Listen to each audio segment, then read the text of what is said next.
Welcome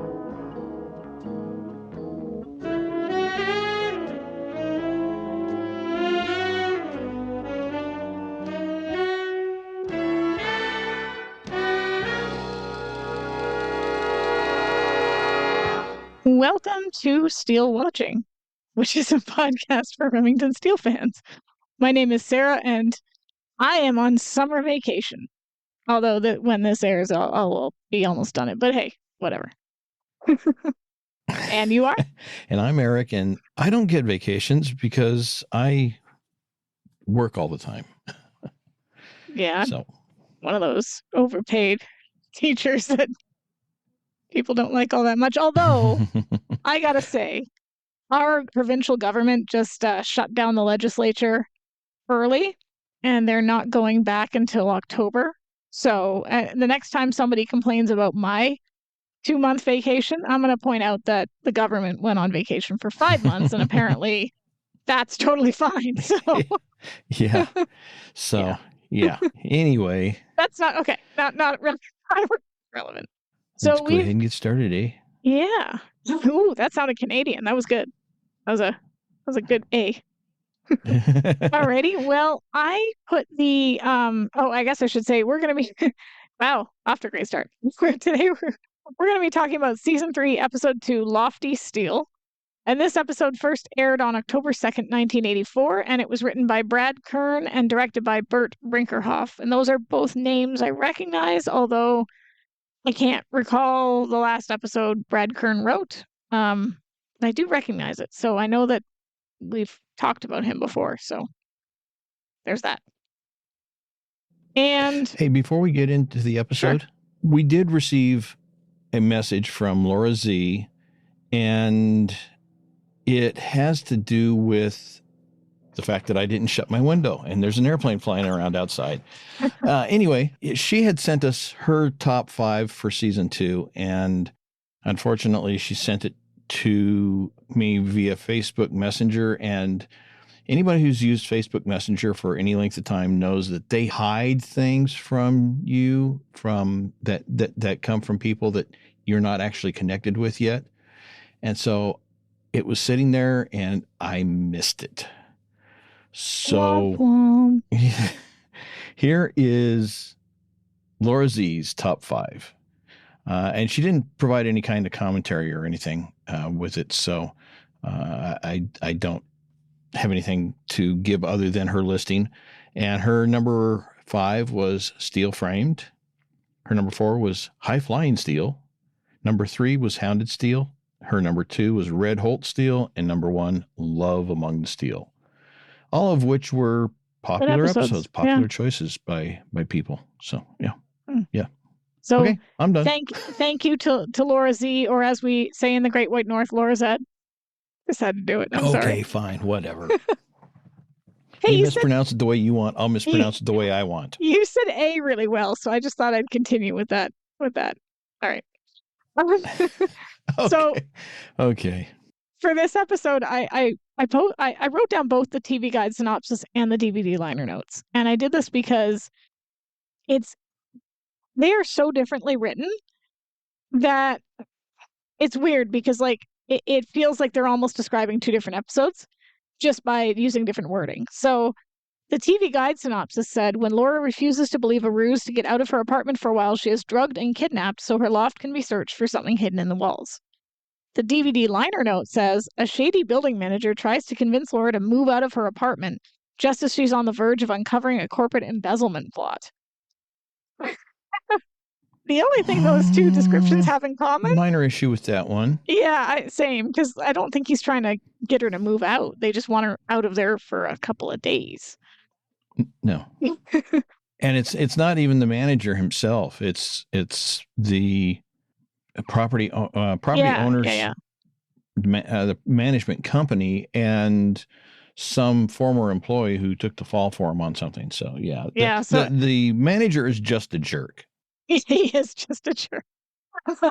So obviously I think the TV guide synopsis is better, but I just thought it was really interesting how they could describe it so differently and have it be the same episode. So, yeah. So we start with... I am going to... Oh, sorry. I'm going to make a little statement here. Sure. We are having some technical difficulties, folks. So because there's some sort of a delay and we can't figure out what it is, it may sound a little bit disjointed because Sarah's responding after I say something while she's in the middle of something else, and it sounded like I interrupted her. It's not. It's just it's long distance. It's a Canadian thing. It's Canadian to American Blame thing. It's Canada. the translations. I get it. So, Blame Canada. Sure. There you go. Blame Canada. With all that hockey hullabaloo. And hey, South Park did it, so why can't we? That's fair. So anyway, back to where we were. Okay. Actually, it's funny that song came up because I was just telling Eric that Canada Day is tomorrow, the birthday of Canada. So it's funny. Make as many Canadian jokes as you want. It'll just make things more fun. Sure. So we open with a prison. 2 men are being released. One looks like a wife and children waiting, while the other leaves alone and is followed by a black car. And then we switch to outside Laura's loft. And we've gotten a little bit of stuff about Laura's loft in the past.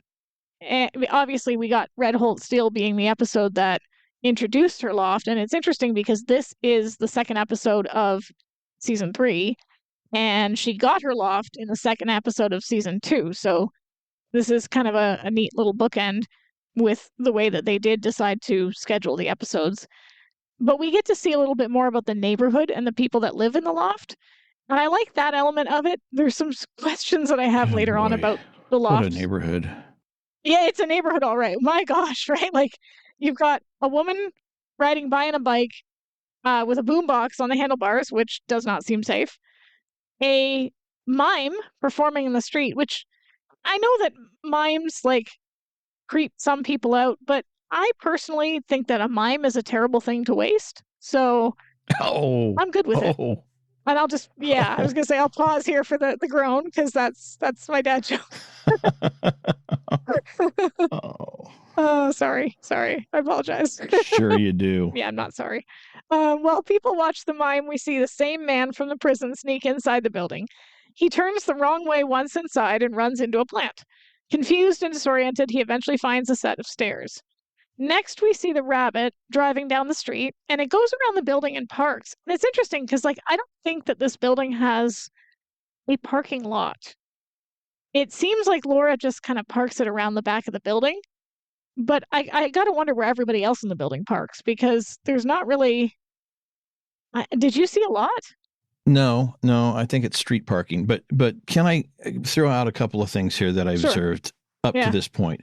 First of all, when the man walks out of the prison, he is being followed by people in a black BMW. I mean, could you make it any more obvious that they weren't even hiding. They were just sitting there waiting for him. And when he drove off, they immediately start following. I mean, it's the only thing more obvious than them following them in that BMW that way would be to have done it in a limo. I mean, we don't know anybody who would have done it in a limo, but anyway, there is that possibility. Or in Auburn. Yeah. And then the other thing is that when he's in Laura's loft, he's looking around and he stops and he looks at Laura's photos that she's got on her shelf. And it's like, wow, what's that got to do with anything? Yeah, that is a little weird. It's like he's poking into her life yeah. That is a bit strange, and I have some more questions on the loft as we get there. But yeah, that is it's a bit weird. Yeah, the parking situation kind of confuses me a little bit. Like street parking, I get that, but there's a lot of people living in that building. I don't know about you, but that would be a big deterrent for me to live there. I wouldn't want to be trying to find somewhere to park on the street every night. I've heard. Well, I agree, but I have heard that in places like New York, they've got these large apartment buildings, and sometimes they have in-building parking that you can rent for exorbitant fees that are probably close to what you pay just for the rent of the apartment. But there are people that actually do park out on the street, and they have to go out and periodically move their car from this space to that space, or from this side of the road to the other side of the road, because there's time limits on those things, and so they have to comply with them. But from what I understand, in places like New York and other places, that's common. So it could be in LA too, in that area. I mean, it's That an industrial area, so. that would drive me nuts. That would drive me nuts. And I mean, I do like our building has an upper lot and an underground, well, not underground, but it's got a covered lot. And the upper lot, like you have to pay to park if you live here. If you have a car, you have to pay to park at our building. It's an extra $10 a month if you want an uncovered spot. And you don't have a specific spot. You just park wherever you find one. It's $20 a month extra on your rent if you want a covered spot, and you get an assigned spot that is your spot. Nobody else can park there. So we have an assigned spot that is our spot because I didn't want to have to scrape my car off in the winter. But I don't, yeah, that would drive me nuts if I was constantly scrambling around for space. But anyway, I guess Laura, that's one of the things Laura likes about the building. I guess it's got character. Yeah, it's got character. You mentioned cleaning cars off in the winter. It's funny because here, at least in Anchorage, the majority of people, I'd say over 50% of people, live in apartments or those types of living arrangements. Yeah. But even people who live in a house like myself, we rent this house. It has a garage. It actually has a 2-car garage. Let me guess, you don't use it. But very few people in Anchorage who have garages actually put cars in them. Yeah, same. Well, no, we use it. We use it. Yeah, but not for cars. Storage. Yeah, for storage. Yeah, yeah, that's the but same not for here. cars. No, and so yeah. We have this little special rubberized snow broom that we go out and clean the car off with in the morning when we got to go somewhere because it's all covered. Yeah. Yeah, that's pretty much the same here. You'll find having a garage means nothing. Yeah, most people here do the same thing. They have a garage, but everything is in it. Like all their snow blowers, their lawnmowers, their coolers, their camping equipment, their fishing, whatever, it's all in the garage, and then the car parks on the street.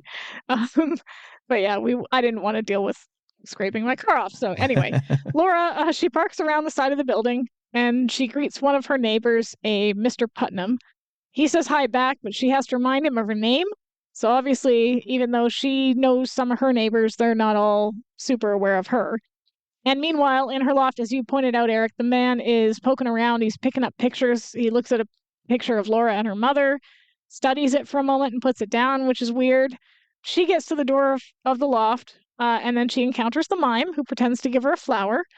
She's charmed and takes the flower, and he gestures for a kiss on the cheek. And when she goes to kiss him on the cheek, he turns, gets her lips, pretends to blush. She laughs and goes inside.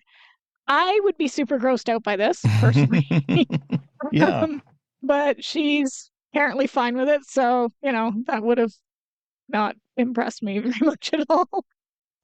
She opens the door and rushes inside. Okay, Shania. Haha, funny. Only to meet up with... Sorry, she rushes inside only to meet up with the man that's in her apartment. She gasps, and he tells her that he didn't mean to startle her. He claims to be an electrician. And Laura's a bit wary of this. She says she didn't ask for an electrician. She asked to see his work order. He says he's got it somewhere. She goes up the stairs to call this. It's not really a bedroom. It doesn't have walls. I just kind of have sleeping area, but I'm not really sure what you call it. Like upper floor of the loft? Yeah, I would call it the sleeping platform. But okay. I mean, how smart is it to turn around? Here's a strange man in your apartment. Yeah. And you know nothing about it. His story is kind of hinky, and you're going to turn and walk away and leave him unattended. No, don't. No. Yeah, I wouldn't do that either. Because here, the law is that if anybody is going to enter your apartment, you have to be given 24 hours notice. So if there's any work that's going to be done, you have to be given 24 hours notice by your landlord that someone's going to be entering. So I'm assuming the laws are similar in LA, or at least... Well, there's probably an exception for emergency. Yeah, well, yes, there always is. But even still, you don't turn your back and just be like, yeah, okay, we're fine. He's a complete stranger. So, no. Yeah, so he tells her he has it somewhere. Yeah. She goes up the stairs. And I get that she wants to look at her jewelry and make sure everything's there, but like you said, you don't turn your back on someone. You watch them take out the work order, and then you go and check to make sure everything's in place. But either way, she turns back and the man's gone. So she, I guess assumes no harm, no foul, right? Scene change. We get another man outside the apartment. He's looking up at Laura's loft, which we see is 3A. He looks around nervously and then leaves. And as he does, we see Steele exiting the limo, and he's wearing a tux. So Steele's like going somewhere fancy. He runs up the 3 flights of stairs, appearing considerably winded once he gets to the top. Laura barely even acknowledges him as she leaves the loft. Is it legal to have an apartment building without an elevator? Do you know? Well, I would imagine that there were a lot of buildings made that didn't have elevators. That's a stupid question, probably. Because, like... Well, no, it's not a stupid question, but given that this is a conversion from a warehouse building, they would have been required to build it to whatever codes and standards were in place at the time. Right. So if an apartment building required an elevator at the time they did the conversion, they would have had to put one in. But if the building is only like 3 or 4 stories tall, they may not have to. Oh, you know what? I forgot about that. You're right. Because, like, I think here, if the building is like more than 3 or 4 stories, it has to have an elevator because of accessibility issues. But yeah, I didn't think about how it's not. Although you would think if it was a warehouse, it would have had an elevator anyway. Yeah. Right? Because like certain things you wouldn't be able to carry them. Well, a freight elevator, Yeah. but yeah, it would have had a freight elevator, but or could have had a freight elevator, but usually freight elevators are not considered acceptable for transporting people up and down. That's true. Yeah. Yeah, I mean, who knows? Well, poor Mr. Steele is lamenting the lack of an elevator. I do kind of find it strange that he's so winded going up and down these. I mean, I get that he's not an athlete, but he's in shape, reasonably in shape. They do a lot of running in their line of work, so I don't know. I find but you consider that this is probably the 4th or 5th take of that scene that they've done. So. Well, I mean, it's part of the plot that every time he goes up and down, he's panting for breath, whereas she's doing it. Yeah. And I get it. She does it every day, and she's find out later she's a runner in one of the later episodes, but like still it seems like my asthmatic butt would be winded. Okay. But that's because my lungs suck. So I don't know what his excuse is. They're supposed to. But... They suck and then they expel. They suck and then they expel.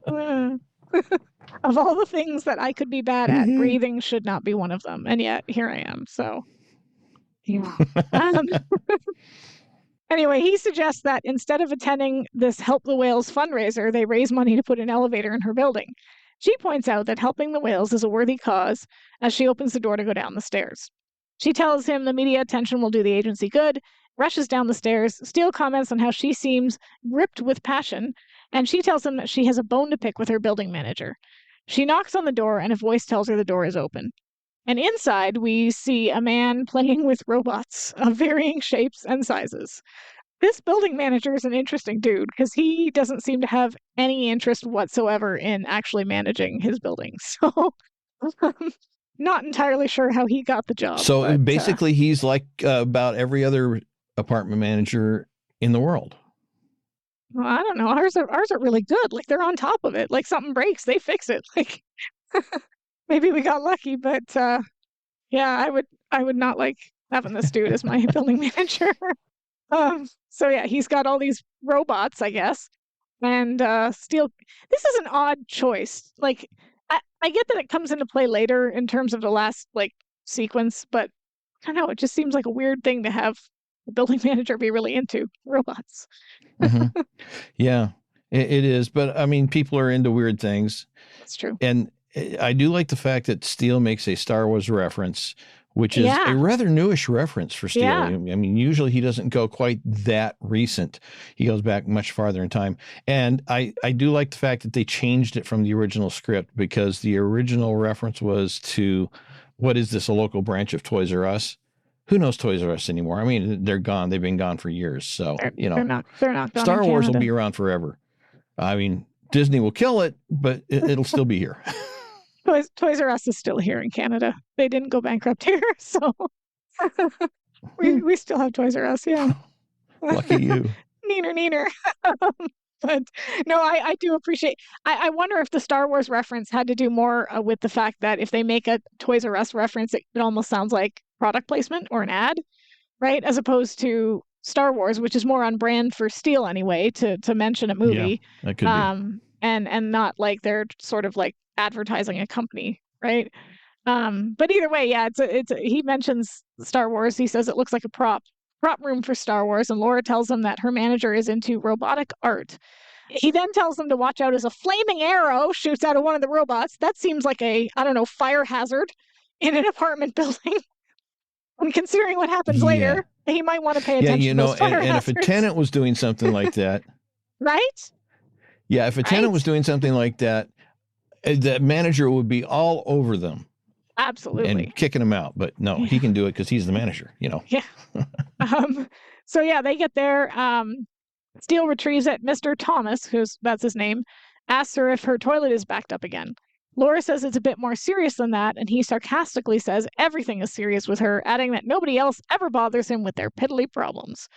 Maybe because they know he's not going to do anything about their piddly problems. My theory. Steele takes exception to Mr. Thomas's tone and asks him to stop playing with his toys. Mr. Thomas does, clearly not pleased with Steele's use of the word toys, and Laura asks why he let someone into her loft without telling her first. She adds that she didn't enjoy coming home to find a strange man lurking in her bedroom.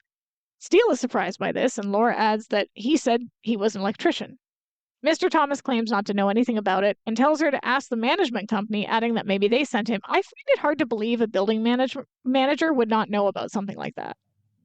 Again, maybe this is me being naive. But no, that's the kind of thing that a building manager would be involved in. The management company, they might be responsible for actually sending somebody else or sending somebody out, but the actual on-site manager would be the one to say, hey, you know, we got this problem in this apartment unit. We need this kind of a repair done. He would submit the paperwork. The management company would only take care of things and bypass the manager, or not really bypass him, but they would initiate it and inform him if there was something where they were required to do an annual safety inspection for the structure, not the individual apartments, but the overall structure. And they discovered an issue that needed to be worked on, and they would handle, or in many cases, I would think they would handle getting that coordinated and sending the people out. But they would still, even in that type of a situation, they would still, I would think, inform the on-site manager that, hey, this is the situation. We're sending people out to deal with it. So that, one, he knows, so, you know, strange people walking around doing stuff, he doesn't have to worry about it. And two, if anybody else asks, he's got the information. Exactly. Because usually when that happens, they put like a notice on your door saying that so-and-so will be entering at this time, whatever.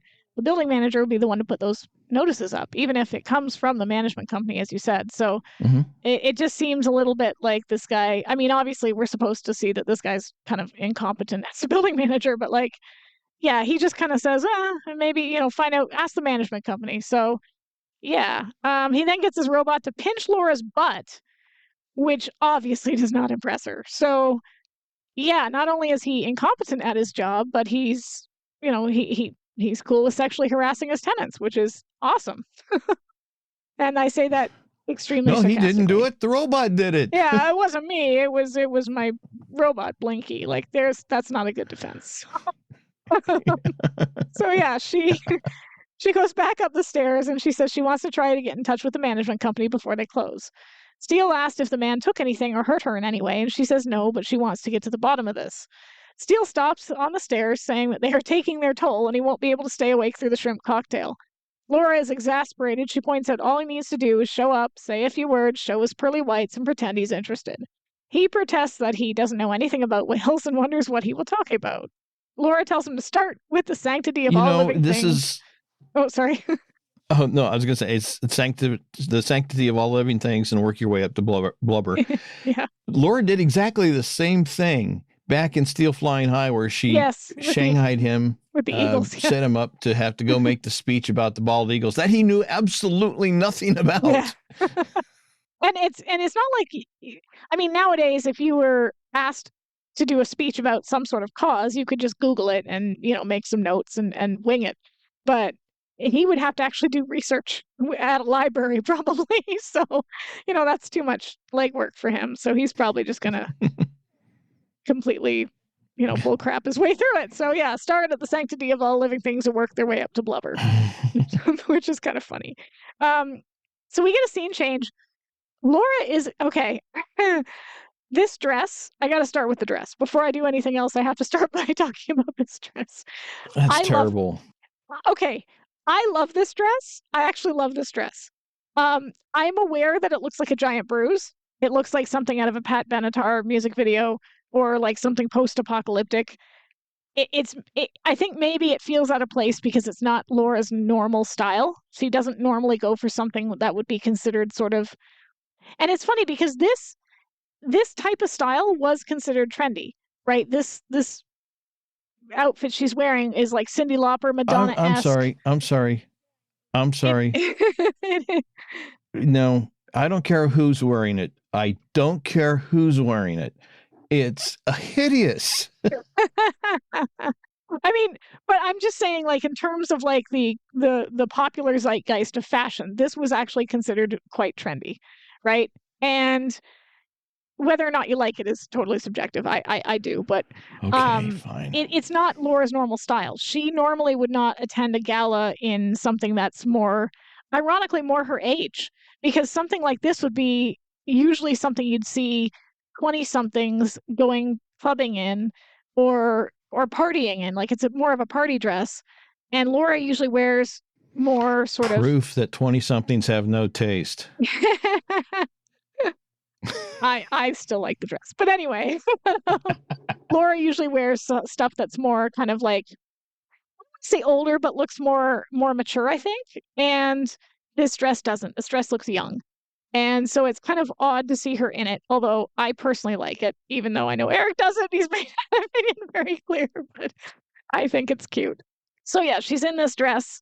She's at the building planning office. He's shaking his head vigorously, refuting my statement about the dress. But yeah, she's at the Commercial Management Corporation, clearly the company that owns the building, and the most generic name ever. So I think that Gray Kirk probably owns them. That's my theory. So yeah, a woman confirms Laura's address as 800 10th Street and tells her that there was no electrician sent. She calls for the next customer, but Laura interrupts and asks about her specific loft, 3A. The woman, exasperated, asks whether or not she has something better to do. Laura tosses her scarf over her shoulder, and it is a scarf, and it lands on the man behind her, like on his head. I wonder if this was intentional or if this was just an accident and whoever the extra was kind of removes it. Because, like, I don't know. That was just a theory. It might have just been an accident. I know. Yeah. It could be. It could have been a happy accident, yeah. But my question is, and I base this on years and years of experience in interacting with customer service people. When did being surly, rude, and curt become a prerequisite for a customer service job? Well, I mean, you got to keep in mind, this isn't like, it's a commercial management, it's like bureaucracy. It's not even really like, it's not like you're going through a Walmart. These people don't have to be nice to you. Whereas like with restaurants and things like that, the customer's always right. So they have to actually, smile and pretend to like you. Whereas this woman apparently doesn't. I've run into more people at restaurants and retail stores and retail businesses that, they do. It seems like they were hired exclusively for their bad attitude and their ability to just treat customers like dirt. Yeah, I've run into a few of those too. Absolutely. But so the guy behind her kind of removes it, hands it back to her. And she tells the lady there was a strange man in her loft earlier and she wants to know why. The man in a suit, the same man who was outside the loft earlier, approaches and offers to help her. The woman tells the man, whose name is Mr. Matthews, that she can handle it, but he insists and invites Laura to step in over to the side. She does, relieved that someone is taking her seriously. He tells her that he wouldn't normally tell her this, but there have been a rash of burglaries in the area. He claims they are working with the police to find the pattern and offers to put her in a hotel for a few days. Laura tells him that won't be necessary, concluding that if this was a house burglar... Here's the problem. Here's the problem I have with that. He says, we're trying to keep it quiet. It's like, well, okay, if there's even if there's been a rash of burglaries in that neighborhood and they own a building in that neighborhood, why would the management company care if it's kept quiet or not? They're not responsible for the break-ins unless they are. And then, of course, then it would be understandable why they'd want to keep it quiet. And then why only offer a hotel room to Laura and no one else in the building? Well, and of course, his solution is that if she has, and I'm jumping ahead a little bit here, and if she has a problem, to come back and go talk to the same woman whose attitude is, "Go away, you're bothering me." Yeah. I mean, obviously, he's just trying to get her out of the building. But you're right. That should send up some red flags for Laura because, yeah, they wouldn't be responsible for the break. If anything, you would think that because anytime there have been security breaches in my building, signs have gone up. So there have been a couple of times where people who have gotten into the building that shouldn't have gotten into the building, a sign has been put up saying, make sure you don't let people in unless you know that they're, from a delivery service or whatever. Like, they let us know so that we know that there was somebody on the property who shouldn't be. So theoretically, if there was a rash of burglaries, not only would they be alerting people and letting them know so they can maintain, keep safe and report anybody who should not be there.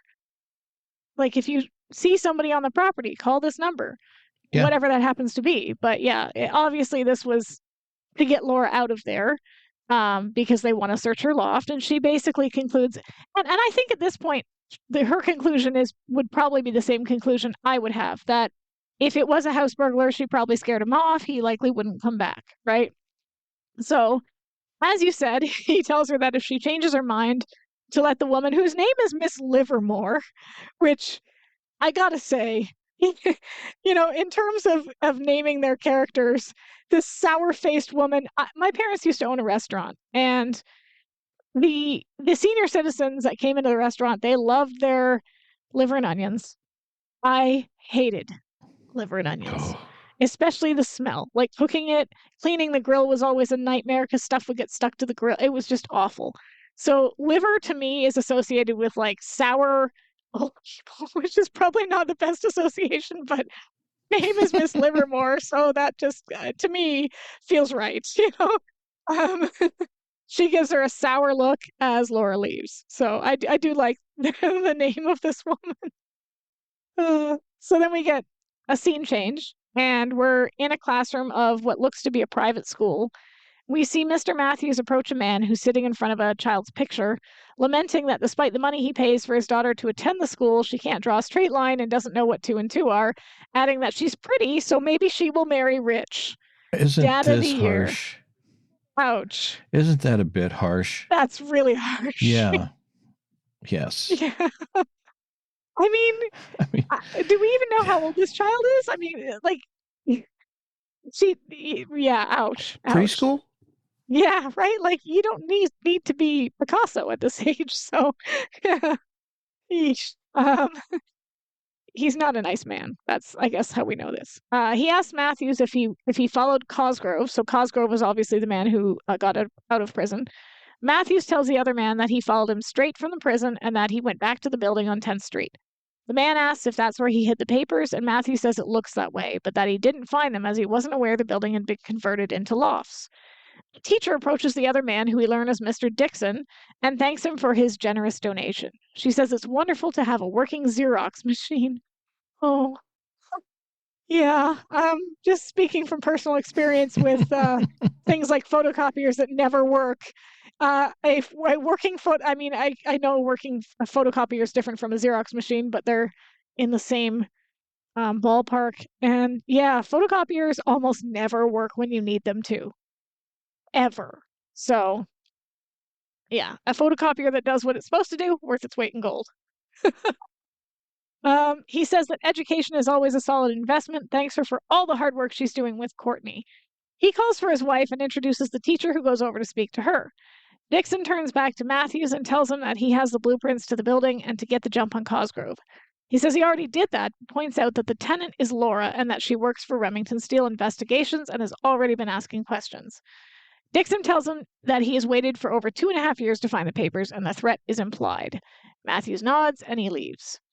So we're back at Laura's building after the benefit, Steele still huffing and puffing as he walks up the stairs. He's carrying a balloon that says "Help the whales," while Laura has a banner that says the same thing. He tells her that he thinks they liked his speech, but Laura isn't so sure, pointing out that talking about how there are 3 versions of Moby Dick and analyzing Gregory Peck's harpooning technique didn't set the right tone. Eesh, you think? Talk about missing the point. Read the room. Yikes. So there's that. They get to the 3rd floor, and Laura hesitates at the door before turning around and going back down the stairs. Poor Steele. He asks what she's doing, and she tells him that she is going to be a good neighbor and let Mr. Bartholomew on the 2nd floor know about the robberies. Now, here's my question.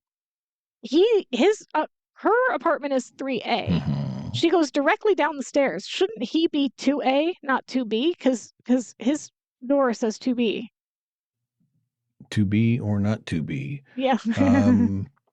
Well, is it in the same position on the floor as hers, though?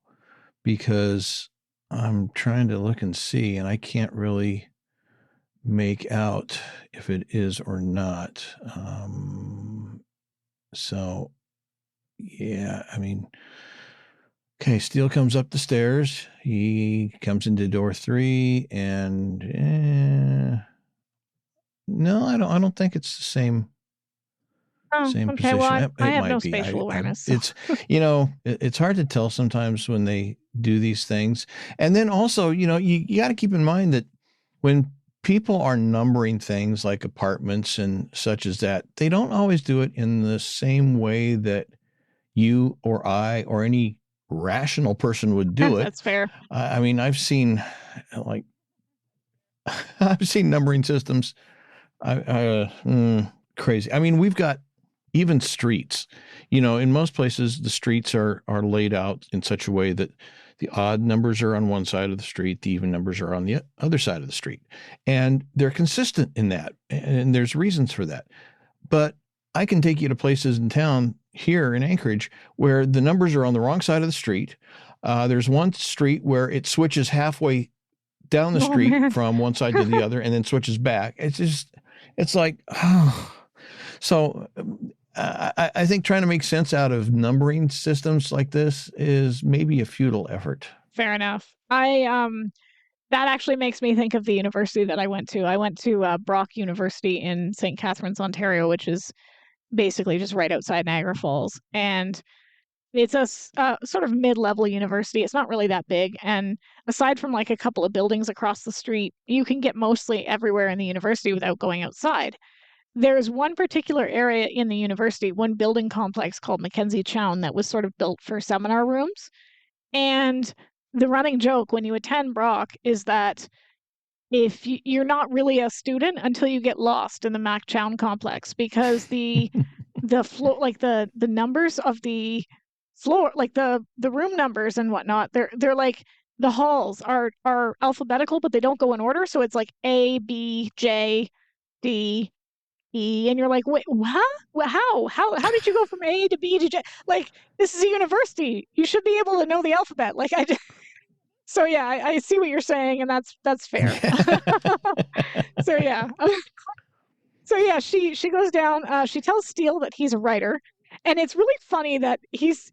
We find out later, obviously, that he's lying about being a writer, but he spends the bulk of the episode dressed in what I guess he thinks is a writer's. Necessarily lying. But like, he's just not a kind creative writer.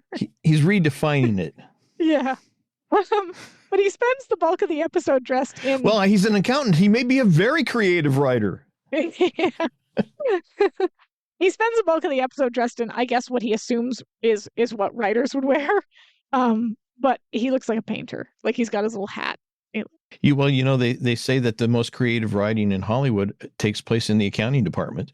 That's why TV shows like Star Trek that have been, made millions and millions of dollars for the studio never showed a profit. Yeah, that's true. That's true. Yeah. But yeah, it's just kind of funny to see his little outfit because he's got this like little painter's hat, and I guess it's meant to make him look as if he's this creative type. So Steele asks if she Bohemian. knows him well. Yeah, exactly. And she says no. But the nice thing about adversity is that it brings people together. So she knocks on his door and he asks who it is. She tells him her name and that she lives above him. He says she knows, and she asks him to open the door. He does, reluctantly, and she asks if he's heard of any burglaries in the neighborhood. He says no, and she tells him there was a strange man in her bedroom, and he abruptly tells her, "That's your problem," before shutting the door. And I know I said this in the last episode. Yeah. I know you're going to roll your eyes, but Armin Shimmerman is, speaking of Star Trek and speaking of Buffy, Armin Shimmerman is a character actor who has appeared on a number of things. I know, there it is. Who has appeared on a number of things, but he always it's funny because he always plays a character who is not a pleasant person in some way, shape, or form. In this episode, he plays the grouchy, curmudgeonly neighbor. In Star Trek, he plays Quark, the owner of the holodeck business in Deep Space Nine. The bar. And the bar, Quark's bar. And in Buffy, he plays the high school principal, who is so horrible. Like, in the very first episode where he shows up, there's this creature that's eating people's hearts. And he corners Buffy by the lockers, and he says, "There are things I won't tolerate in my school." And he says, students loitering after class, horrible murders with hearts being cut out, and also smoking. And she's like, "Well, I don't do any of those, ever." And so it kind of goes on like that throughout the entire season until he's eaten by a giant demon snake. So I personally love seeing him in anything that he shows up in because he's such a good actor. But he's also he's a really nice man. I met him, I got his autograph. He's a theater actor, so he's done a lot of like theatrical work and Shakespearean work and all that kind of stuff. And he's just the nicest guy. So it's always funny to see him play these really unpleasant characters because he's so friendly. But yeah, here he's not so friendly. He shuts the door in Laura's face. So yeah. Steele asks if he knows that adversity is meant to bring people together, and Laura suggests that maybe they interrupted his creative process as she climbs the stairs again. Steele readies himself before saying "once more into the breach," so speaking of Shakespeare references. That one's from Richard III, I think. And then they go inside her loft, and he starts looking around, saying he still doesn't understand what she likes about the loft. She says it's creative. How does he not understand what she likes about the loft? This is a cool building, don't you think? Like, aside from the lack of elevator, it's a cool place to live. Well, I think that some people, oh boy, how to say it? They're rigid in their thinking and their attitudes, their approach to things. And, if you're a person who is, well, let's say a person who is about neat, orderly, structured, a place like this that seems a little bit chaotic and unstructured can be unsettling. As somebody who knows somebody who is a bit of a neat freak perfectionist and who is, maybe living with somebody who isn't necessarily a neat freak and a perfectionist, and it affects them negatively. I can see how that would be. Yeah. Ladies and gentlemen, names have been changed to protect Eric. I'm assuming. But no, but I get what you're saying. I totally get what you're saying but it's interesting because Laura always appears to be the type of person who wants everything to be neat and structured and orderly, at least in every other area of her life. So the fact that she likes this building is a bit of a window into that part of herself that is more free-spirited, less kind of high-strung, and that's, I think, kind of interesting because she says to Mr. Steele that it's creative. It has a different energy. She says, "Why live in a place like everyone else when you can live somewhere different?" Which is what he's doing, kind of. He that's sort of how he lives his life. So I guess he's kind of doing the same thing. But as she speaks, he's kind of looking around, and she asks if he's looking for something. He says things that go bump in the night. Laura is not worried. She says one lone housebreaker won't be back. So, and again, I think that if it was a housebreaker, this would probably be my attitude too. Like he was there, he was scared off, he's not coming back. Steele finds it a little odd that hers was the only loft that he was interested in. And I gotta wonder, if there was a housebreaker, how would he know that? I mean, Mr. Bartholomew wasn't forthcoming, but other people lived there too. It's not like they asked everybody else in the building. Yeah, you're correct, but it's it doesn't necessarily mean anything, even if hers was the only one that he was interested in, as Steele put it, because maybe hers was the one that was the most convenient to get into. It was unoccupied at the time. There was nobody home there. Perhaps she left a window open. Burglars are generally opportunists in the sense that they're looking for the easy score, not necessarily the hard score. And so, there's a lot of different things that could have led him to go into her apartment and none of the others in the building. But the other thing is that even though it doesn't necessarily mean anything that hers was the only apartment, I was wondering, shouldn't Laura have been curious about that before Steele was? Yeah, I think so, but I also think she's kind of written it off in similar to the same way you just did, where she thinks of it just as a crime of opportunity, like somebody's, and we've seen that people can break into their apartments super easy. It's not hard to get into either Steele or Laura's loft, so yes, it's bordering on comical at this point. So she probably she's writing it off very, very sort of casually, as he probably saw it as an opportunity. He came in, she scared him off, he's not coming back.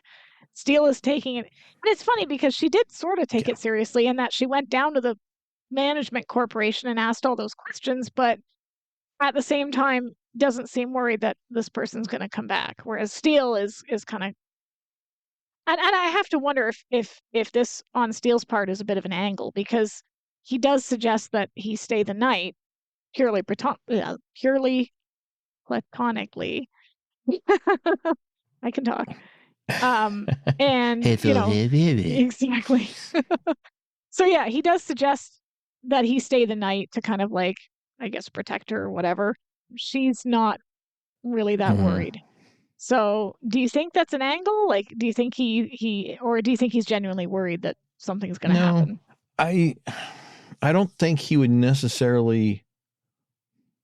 I don't think he's necessarily using it as an angle, but if he's there and something should just happen to develop, he wouldn't turn it down. Yeah, that's fair. Yeah, it does seem like she says, we've been down that road before. He points out they both agreed on the roadblock. And he does say he's bothered by the fact that there's been an intruder in her house.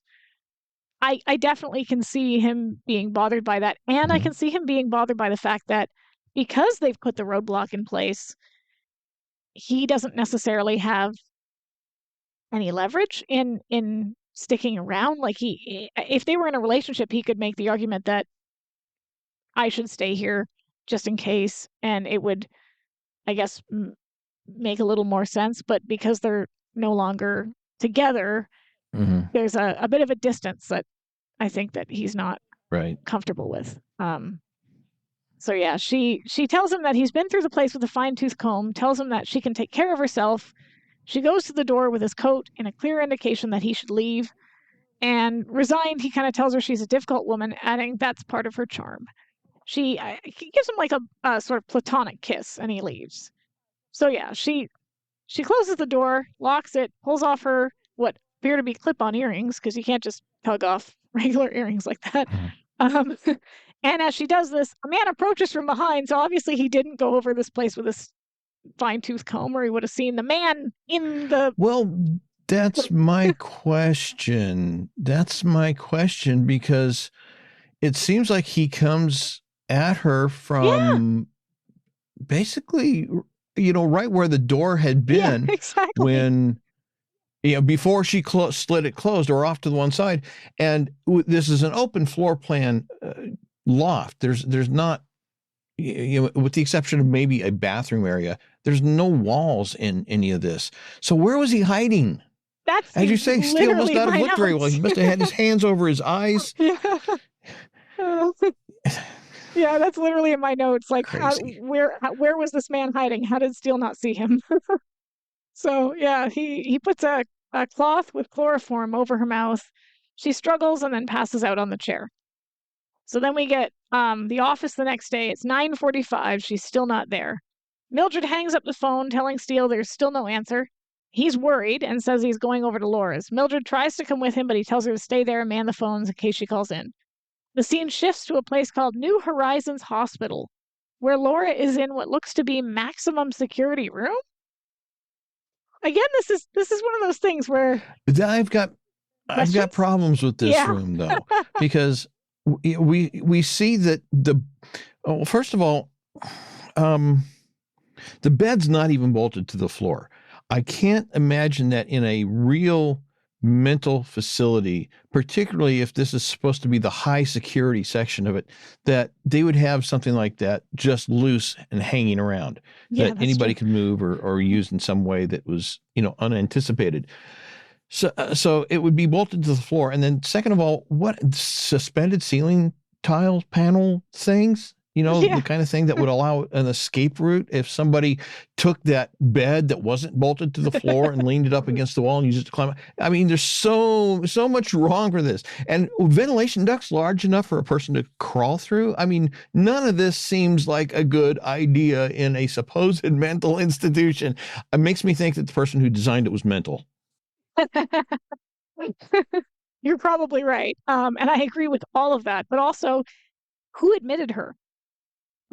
She was obviously unconscious because she's been who brought her in? How did they, and could you just admit somebody totally unconscious and say they need to be on a 72-hour hold?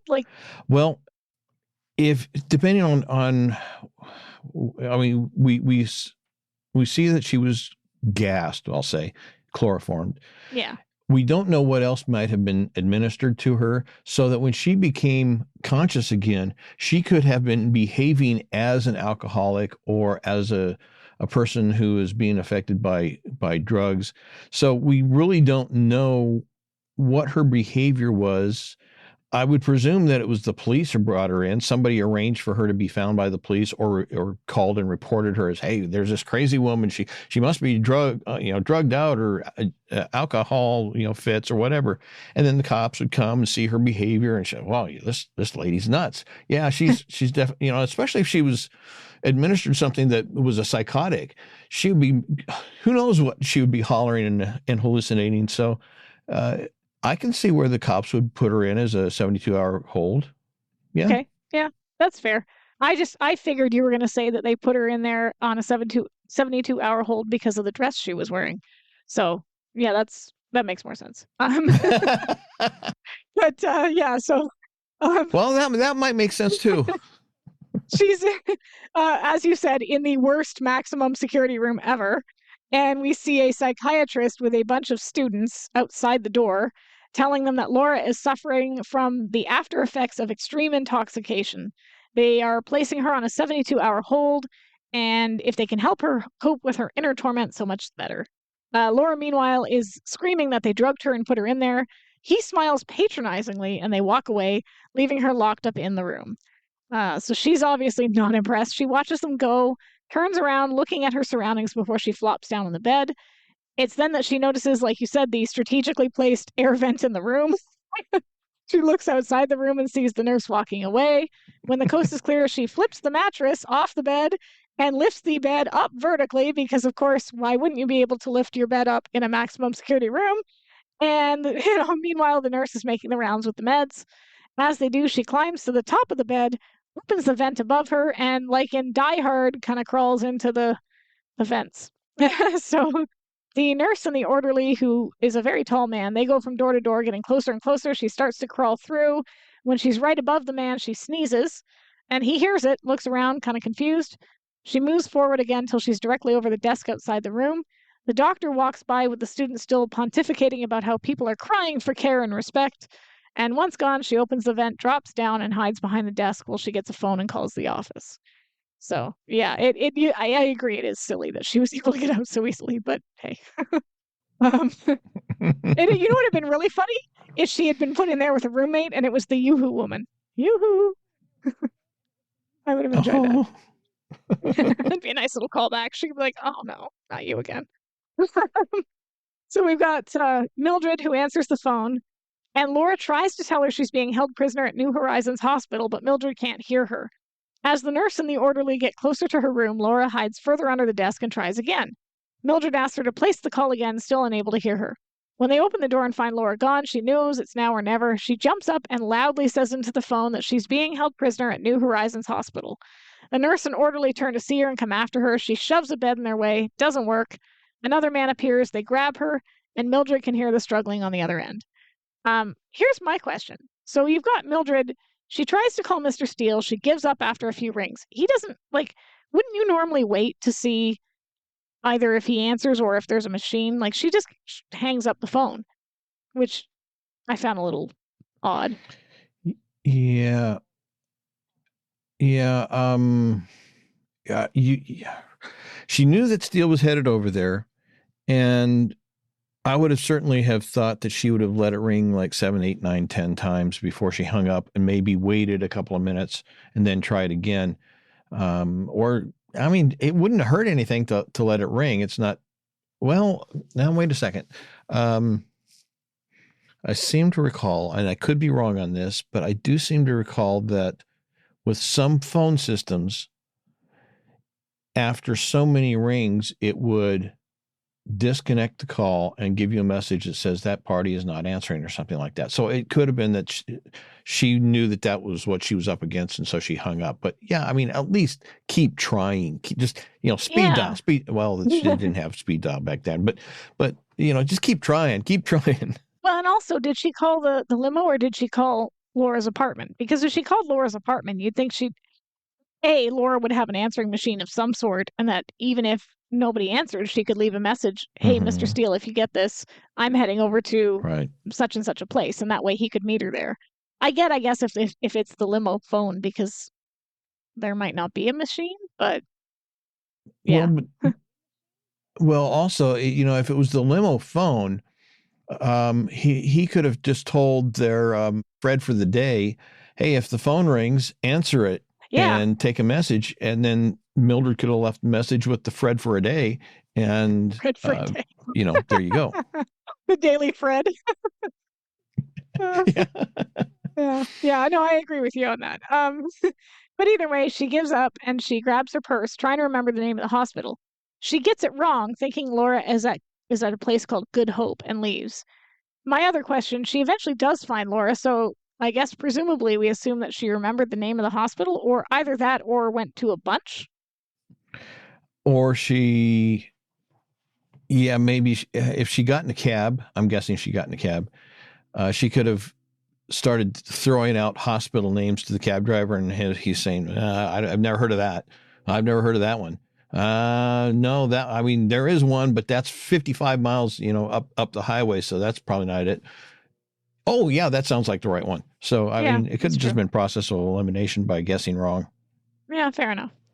So we got Steele in the Auburn. Oh wait, sorry, he didn't take the limo. He took the Auburn. So I guess calling Fred wouldn't work. He pulls into the parking space and sees her Rabbit is still parked there.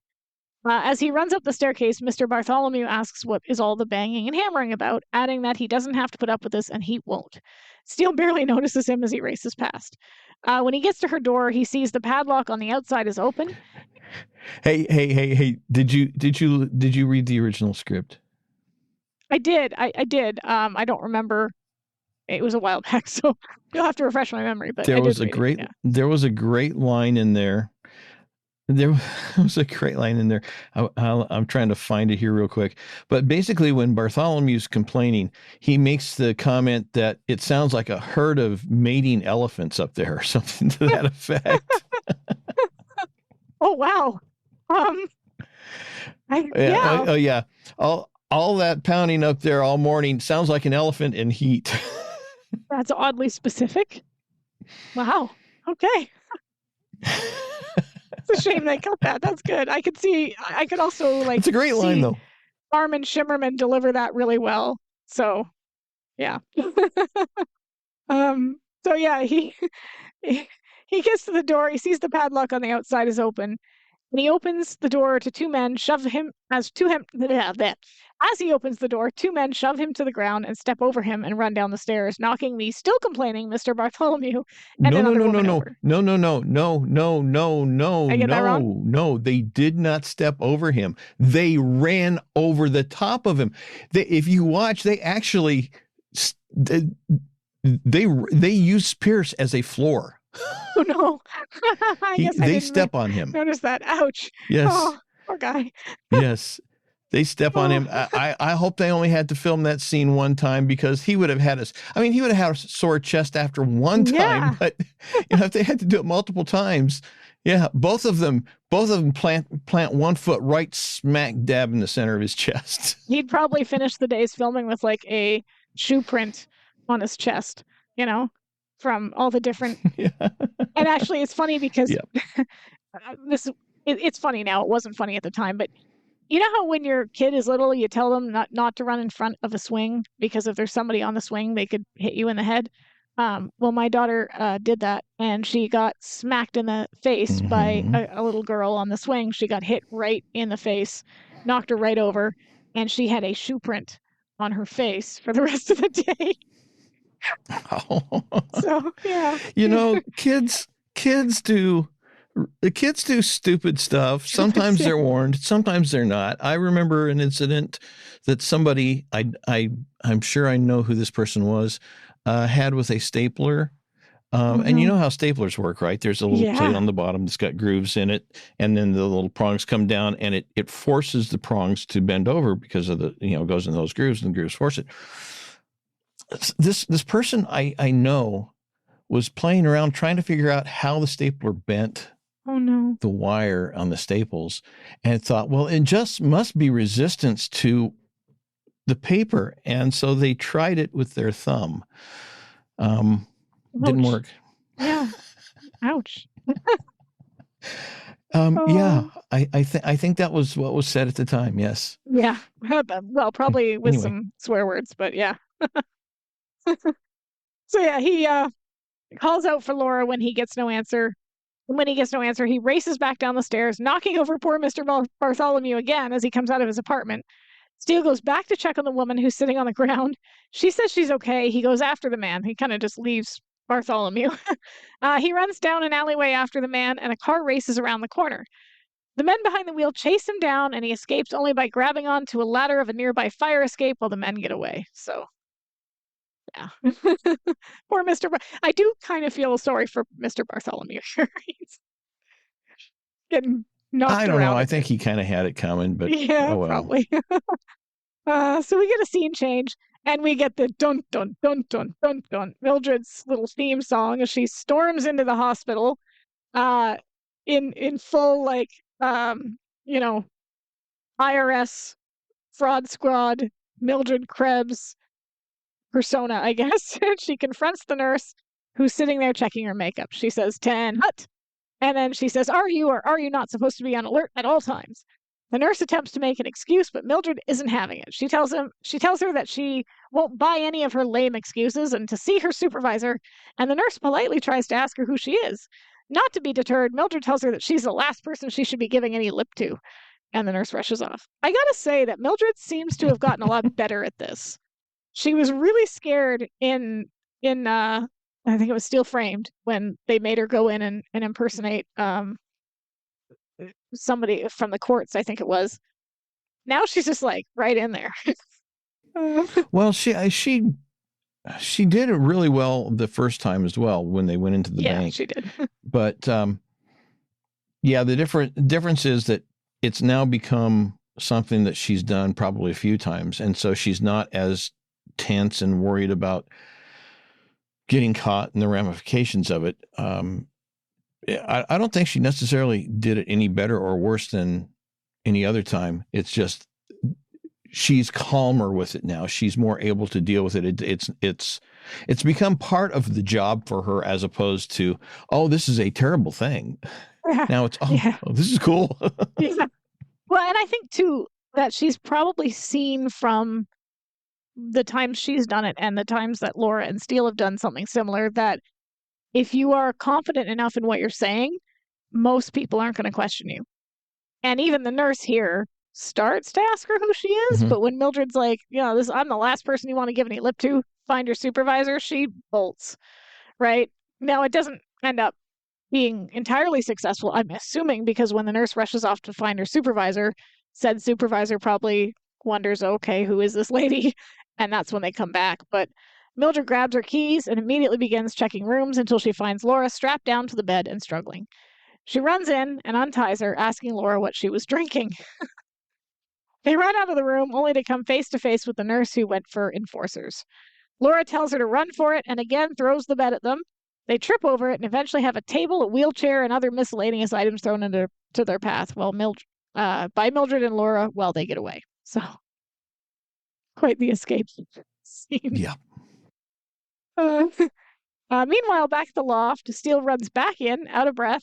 He looks around, notices several bricks have been removed from the wall in the kitchen and in the bedroom. He's about to investigate when the man from prison, Cosgrove, hits him over the head, knocking him out again. How many times is this that Steele has been knocked unconscious? Sadly, I'm no one's keeping track. But Well, he's been knocked out enough that he should have a permanent concussion by now. yeah, for sure. Oh, the poor guy, right? Like every time. So we get Cosgrove. He goes to the window to climb out. When Laura's voice can be heard speaking to Mr. Bartholomew. She has a lot of plants.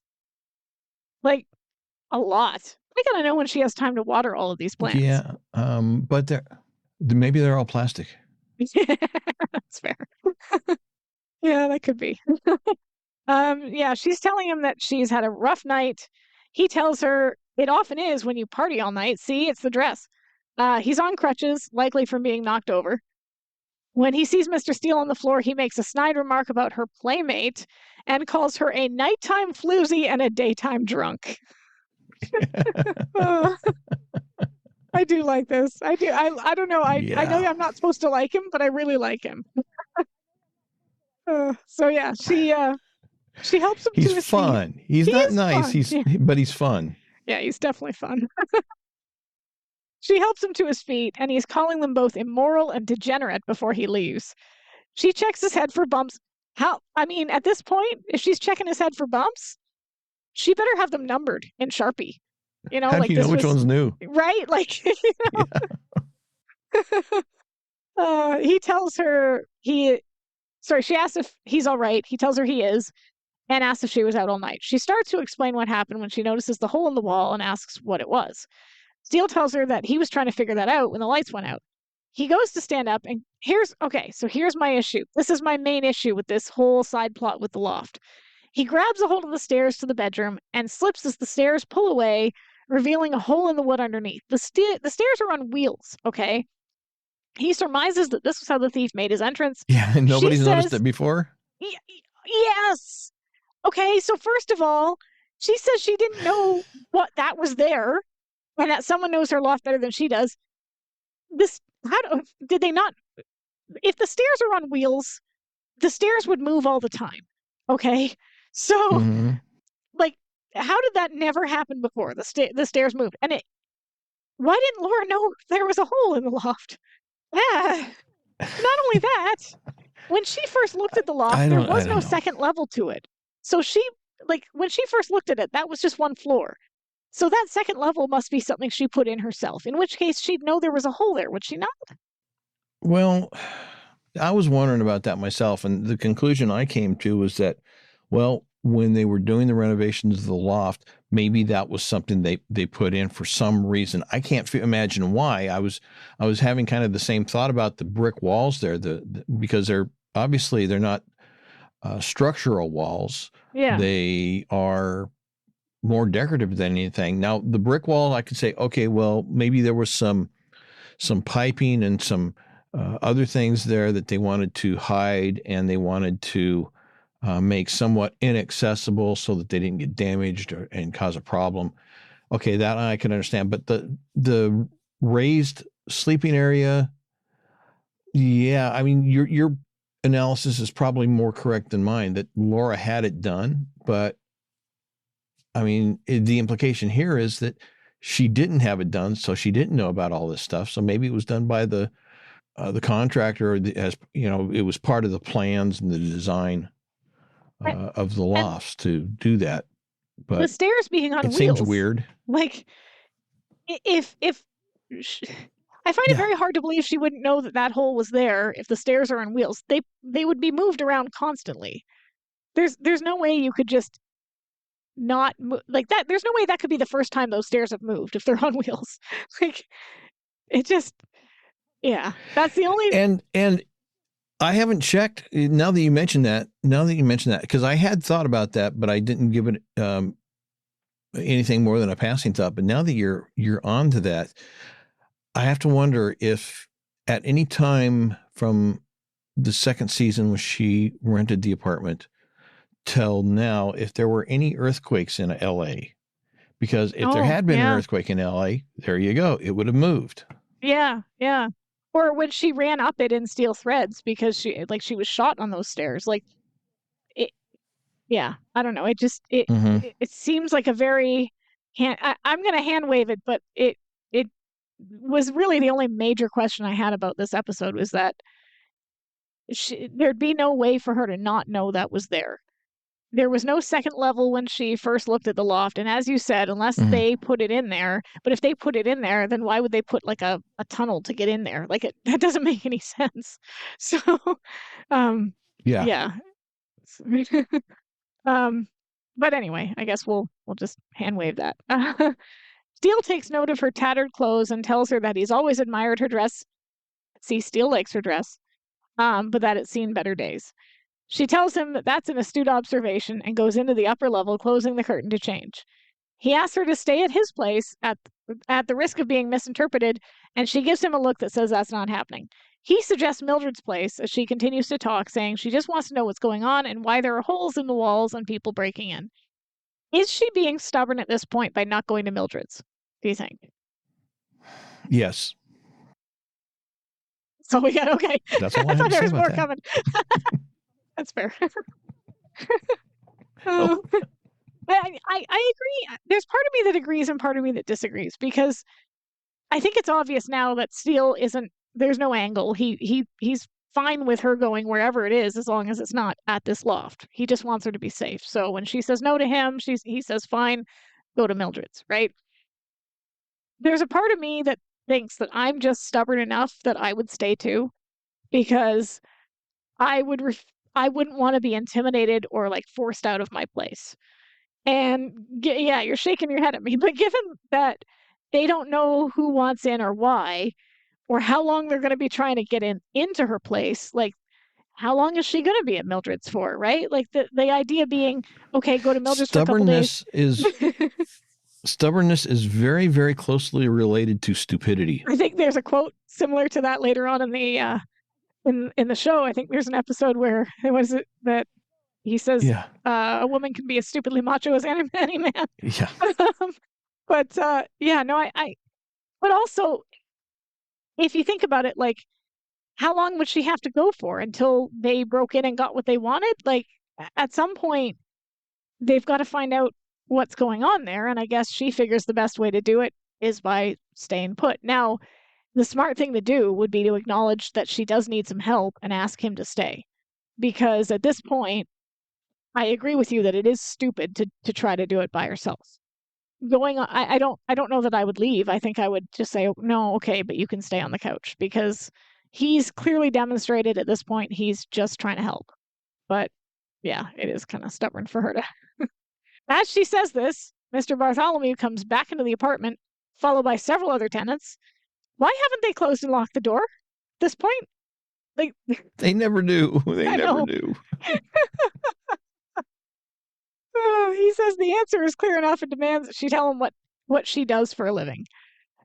She tells him that she's a private investigator, and Mr. Bartholomew smugly declares endless mayhem. He tells her that she never told them what she did, and she counters that they never asked, wondering what this has to do with anything.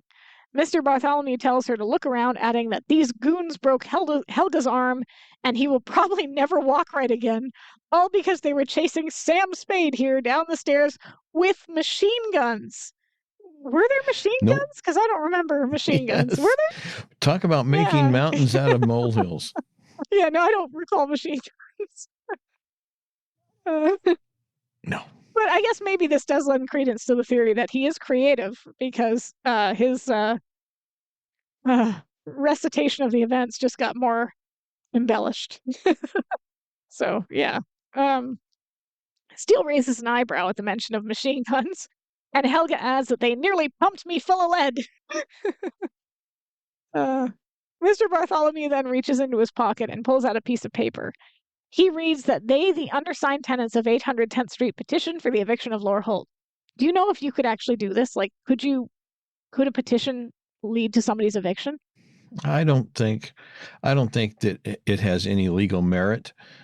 I do think that a management company, if presented with such a petition, might, depending on the nature of the complaint, they might go to the manager, the on-site manager, and say, hey, what's the deal with this tenant? Are they a troublemaker? Do we need to find some excuse to get them out? But just simply the fact that a bunch of people signed a petition demanding that the person be evicted, I don't think that's legal grounds. They would have to make a pretty strong case that her presence there is a violation of the rental agreement or a public safety issue. And, I don't. Yeah, that's fair. Yeah. And I think it's, I think it's them making a mountain out of a molehill. And yeah. if they tried to prove that it was a mountain, they would get shown that it was just a molehill. Well, so. I mean, in a normal circumstance, sure. But we know that, Mr. Matthews wants her out. So I think that this might actually work in terms of like what they want her to do. But either way, she opens the curtain. She's changed now and she's kind of shocked. The building manager adds that she's been a troublemaker from day one, always asking for special attention. She indignantly tells him that twice she asked for a plunger. Helga adds that she has been a troublemaker, and Laura, annoyed, says she doesn't even know her. Helga tells her that she watches her all the time, coming and going at all hours, making noise and using 2 trash cans and never making any space for hers. This is pure apartment living crap. Yeah, I feel for Laura here. Steele tisks her at this, and then Mr. Putnam points out that she is ripe for a class action suit, as they could prove in a minute she represents a clear and present danger. I don't think that a class action is that how that works? Because could you? No. The only thing that I think Putnam's talking about is a civil suit. Yeah, that's what I thought. Might result in financial awards for any kind of injuries that she was held responsible for, any kind of, like Bartholomew, if he really seriously had an injury, Helga, if her arm really seriously was injured, and it's all not just show. But other than that, I mean, it's simply a civil matter in this particular case. And I now that I think about it, I'm not sure if you can do a class action suit in a civil matter like this. A class action suit is usually against a company, not an individual. Yeah, that's what I thought. That's why it was confusing to me, because I'd always thought class actions were for corporations, and then anything else was, like you said, civil. So I think a class action suit is still a civil action, but I think that there's certain requirements involved that you wouldn't typically file them against a private citizen, Right. Yeah. So either way, I mean, Steele asks if he's a lawyer. Mr. Putnam says, have you ever heard of Putnam, Bailey, and Richards? Steele, chagrin, says yes. And Mr. Bartholomew points behind him and says, he's Putnam. Interesting place for a lawyer to live, because and not just a lawyer, he's clearly a partner, since his name is part of the firm. It doesn't seem like the kind of place where you'd expect a partner to live. It seemed more, as Laura put it, bohemian and place where you get creative types. So I think that's kind of interesting. Yeah, and unless it's rent controlled and he likes that. Yeah, that's true. But I don't know if LA has rent controlled apartments or not. Yeah. Well, I think they might. I'm sorry to do this to you, but I think they might, because there's an Angel episode where Cordelia gets a new apartment and she's being haunted. There's a ghost trying to get her out of the apartment, and at one point the ghost and Cordelia are going toe to toe, and the ghost says something like, leave. Or Angel says, you need to get out of this apartment. She says, it's rent controlled. Like, she's not going anywhere because that apartment's rent controlled. So the ghost it needs to try harder. So, but I don't know. That's TV. I'm getting everything I know about LA. I'm getting from TV. So yeah, and not only that, but LA is a very vague term because there's an actual city and county of LA, but then there's all these other communities that are independent cities from LA. They're not actually technically part of LA, but everybody calls them LA. right. So, you got to be specific. And so all these different communities could have different laws concerning things like rent and such. And some might have rent control, some might not. So who knows? Yeah, that's true. Yeah, it's TV. We can say anything we want. Yep. So yeah, Laura adds that he doesn't even know them, adding that they are professionals that are very good at their jobs. She says they are safer because of her. She tells him that they have nothing to worry about. I don't know if that's true. It's not like they're police, but I get what she's trying to say, I guess. But yeah, so just as she says this, the fire alarm goes off. Behind them, the hallway begins to fill up with smoke. When Steele goes to open the door to the stairwell, you can see flames behind it. The building manager mentions that the safety sprinklers haven't gone off, and Steele asks where the shutoff valve is. He opens the door and goes through, along with the building manager. Laura directs the others to the fire escape. Meanwhile, Steele and Mr. Thomas... No. Okay. No. Your first responsibility is to get you and all the people out, not to try to turn on the sprinkler system or override any kind of a safety system. If necessary, you let the building burn to the ground, but you get the people out. That's the first and only priority. And I'm not a fireman. I don't know any firemen, but I'm going to bet. I would be willing to bet a 6-pack of soda. I mean, that's a really big bet there. I'd be willing to bet that any fireman worth his salt would tell you, no, you don't do that. We don't care if you know where it's at. We don't care if you know how to activate it. You just get out. So, no. Bad idea. And it gets even worse here in just a few minutes. Oh, so. Yeah. I'm going to agree with you, but I am also going to, in honor of Canada Day, point out that we say pop, not soda. But yeah, no, I agree that is 100% what you do, right? And we actually had a fire, sort of a fire in our apartment because I don't know if I've told this story already, but we have 2 elevators in our apartment. One of them doesn't work. Have I told the story? No, I was just going to say, when you say a fire in your apartment, are you talking about the building entirely, or the building specifically your apartment? No. I'm talking about the building because we have 2 elevators in the building. One of them has not been working for probably the better part of a year and a half. I don't know if you've ever seen The Big Bang Theory, but you know how, like, if you've ever watched that show, the elevator is throughout the entire series does not work. There's caution tape all around it. You find out, I think, at the end that there was an explosion that took it out, and the elevator just doesn't work. So they're always going up the stairs, right? In our building, we have 2, and like I said, the one on the right has not, either it gets stuck on floors. If they do manage to get it working on the couple of occasions where they've had repair people in and they've gotten it working, it'll work for maybe a day and a half, and then it gets stuck either on the 5th floor or the 8th floor. And then it just stays there and doesn't move. That's harmless enough. But on 2 separate occasions, it has caught fire. So that's fun because they have to evacuate the entire building, right? And the first time it happened, we weren't actually in the building. We were out. We had taken my daughter to her piano lesson, so I found out about it when I got home, and you could smell the smoke and everything. And the second time it happened, ironically, I was about to take her to her piano lesson when the alarm went off. And we at this point we have a fire plan because you have to, because our elevator keeps catching on fire. And so I told Scott, my job is to grab the kid, and if I have time, my dad's ashes, and get out, right? And Scott's job is to grab the cat if possible. If she fights us, we got to leave the cat, right? So I get into the stairwell, we get her down, we get out. Thankfully, the cat did not fight us. He got her in the carrier. He was behind me. And the whole building's out there. Pets, everybody's out there with all their pets and animals. It was craziness. But Yeah, we did try to get a Can cat. I make an insensitive comment? Leave the cat? No.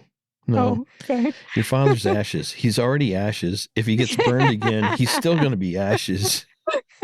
That's fair. He's on the You piano. can always go back and get him. I mean, if he's in a metal container, he's going to be okay. Yeah, no, I know. He's actually it's a cardboard container. I didn't spring for the urn, but yeah, no, he's on the piano, which is right near the door, so I just grabbed it on the way out. Yeah, I know. But go down and buy a nice little metal thing to put him in with a lid, and keep him in there, and then if the place burns down, he's still okay. He's still there, yeah.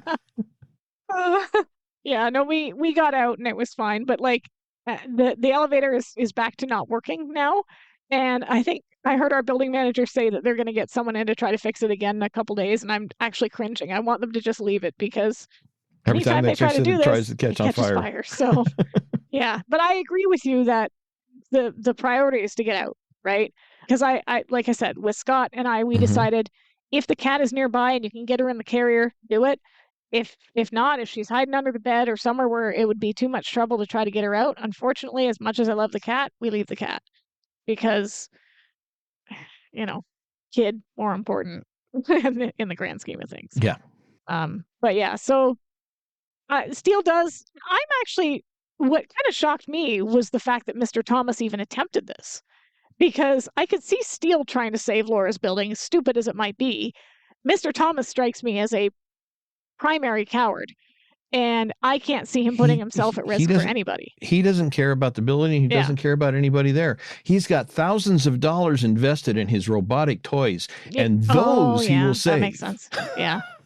I didn't think of that. That's a good point. So yeah, Laura directs the others to the priorities. Fire escape. Come on. Yeah. Meanwhile, Steele and Mr. Thomas are making their way through the smoke, trying to find the valve.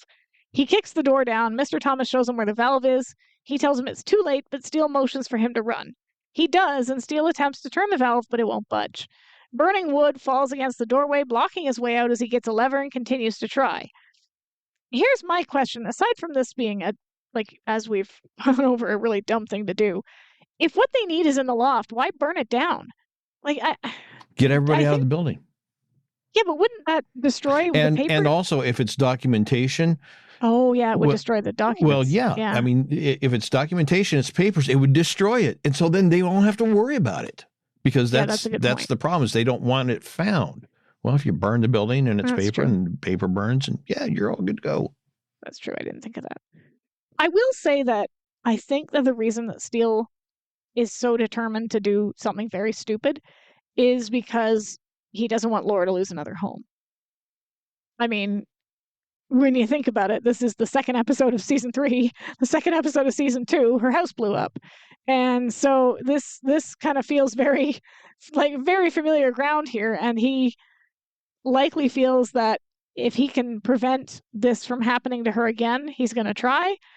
It's maybe, again, like you said, the really stupid thing to do, but it is kind of sweet, even if it's dumb. So there's that. Yeah. Laura and the others run out of the building. She looks around. She sees Mr. Thomas come out, but no Steele. He's still trying to turn the valve. Laura asks where Mr. Steele is, and Mr. Thomas simply shakes his head. She looks back at the building, and you can see that she's scared. We get a scene change. We can see some time has passed. The fire trucks are there. The fire is obviously being contained. Laura asks the firemen if she can go in. They say yes. They wouldn't let her go in there, would they? No. They would not let her go in there. For one thing, it's a safety hazard. Yeah. Very huge safety hazard. And the other thing is that, if this is arson, which they would assume that it may be arson until they prove otherwise. Yeah. You don't want somebody going in there tramping all over everything, because you're going to go in there to do a study of the fire patterns, the heat patterns, the flow of the fire, and you're going to want to have all this stuff undisturbed in order to do your investigation. So multiple reasons why this would not happen. Yeah, that struck me as rather silly. Because she not only goes back in, but she goes right into the valve room, where the firemen are looking to find the source of the fire. Like, this is evidence, as you said. Like, if it's an arson, there you can't have. I get that she's a private investigator, but she's not police, so she doesn't really have any jurisdiction to bring there to be in there. But you can see, I will say, Stephanie does a good job with this scene, because this must bring back memories for her. Obviously, she's lost a home to something similar to this already, and she does some good work with a few seconds of sort of expressions on her face as she goes in. When they see her, they tell her that they've already looked everywhere. She tells them she's going to look everywhere. They tell her it was lucky he got the sprinklers working, as they do, and as they say that, they hear something. Laura opens a door, which she is told is an old coal chute, and he comes sliding out coughing and quoting The Great Escape. So yeah. I got an issue. I figured you would. An issue. Yeah. First of all, there's this thing called heat. Yeah. And just being inside, well, I'm not in the room where the fire is. Well, no, there's still going to be heat transmitted. And those fires are, they're kind of hot. They kind of burn when you get close to them. If you've ever been at a bonfire or a really big campfire and you get too close, yeah, it can hurt. Well, imagine being in the middle of this huge building fire. And then also there's the issue of oxygen. Yeah. Fires burn oxygen. They tend to suck oxygen out of places like coal chutes, so that, if you're in there and you're breathing, first of all, there may not be any oxygen. And second of all, the air can become superheated, which means that when you inhale the air, you're literally burning the inside of your lungs because the air is so hot. So yeah, no, I'm gonna throw a red flag on that play. Well, not only that, but smoke inhalation, right? Oh yeah, there's that too. Yeah, I've seen This Is Us. I know how Jack died, right? Like, like you inhale enough smoke, it can kill you, no right? Clue. So, oh yeah, sorry, it's a it's a very cheesy, dramatic show that kind of takes place in various different time periods and follows this one family. And we know that the father dies very early on because he's not in any of the flashbacks past a certain point.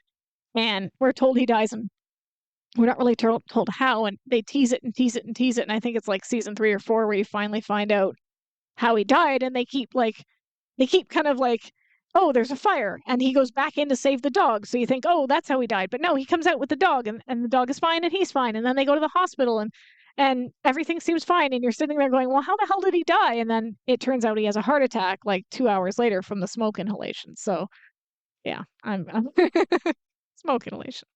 So make sure your crock pots don't catch fire. That's my advice there. But anyway, so yeah, that's how the fire catches. But anyway, so somehow he miraculously survives.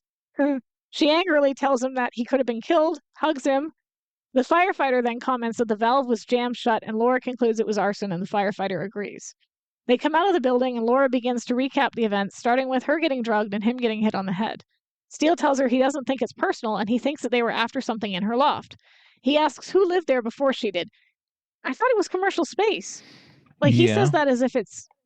Wouldn't it make sense to say, like, what business occupied it before it was turned into lofts? Like, saying who lived there implies that it was an apartment before.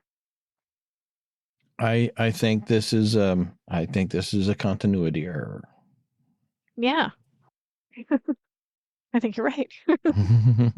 And it's funny because she does try to find out who owned the building and who, like, what business was in there. So she's obviously trying to find out who was there prior to her, just it wasn't somebody living there.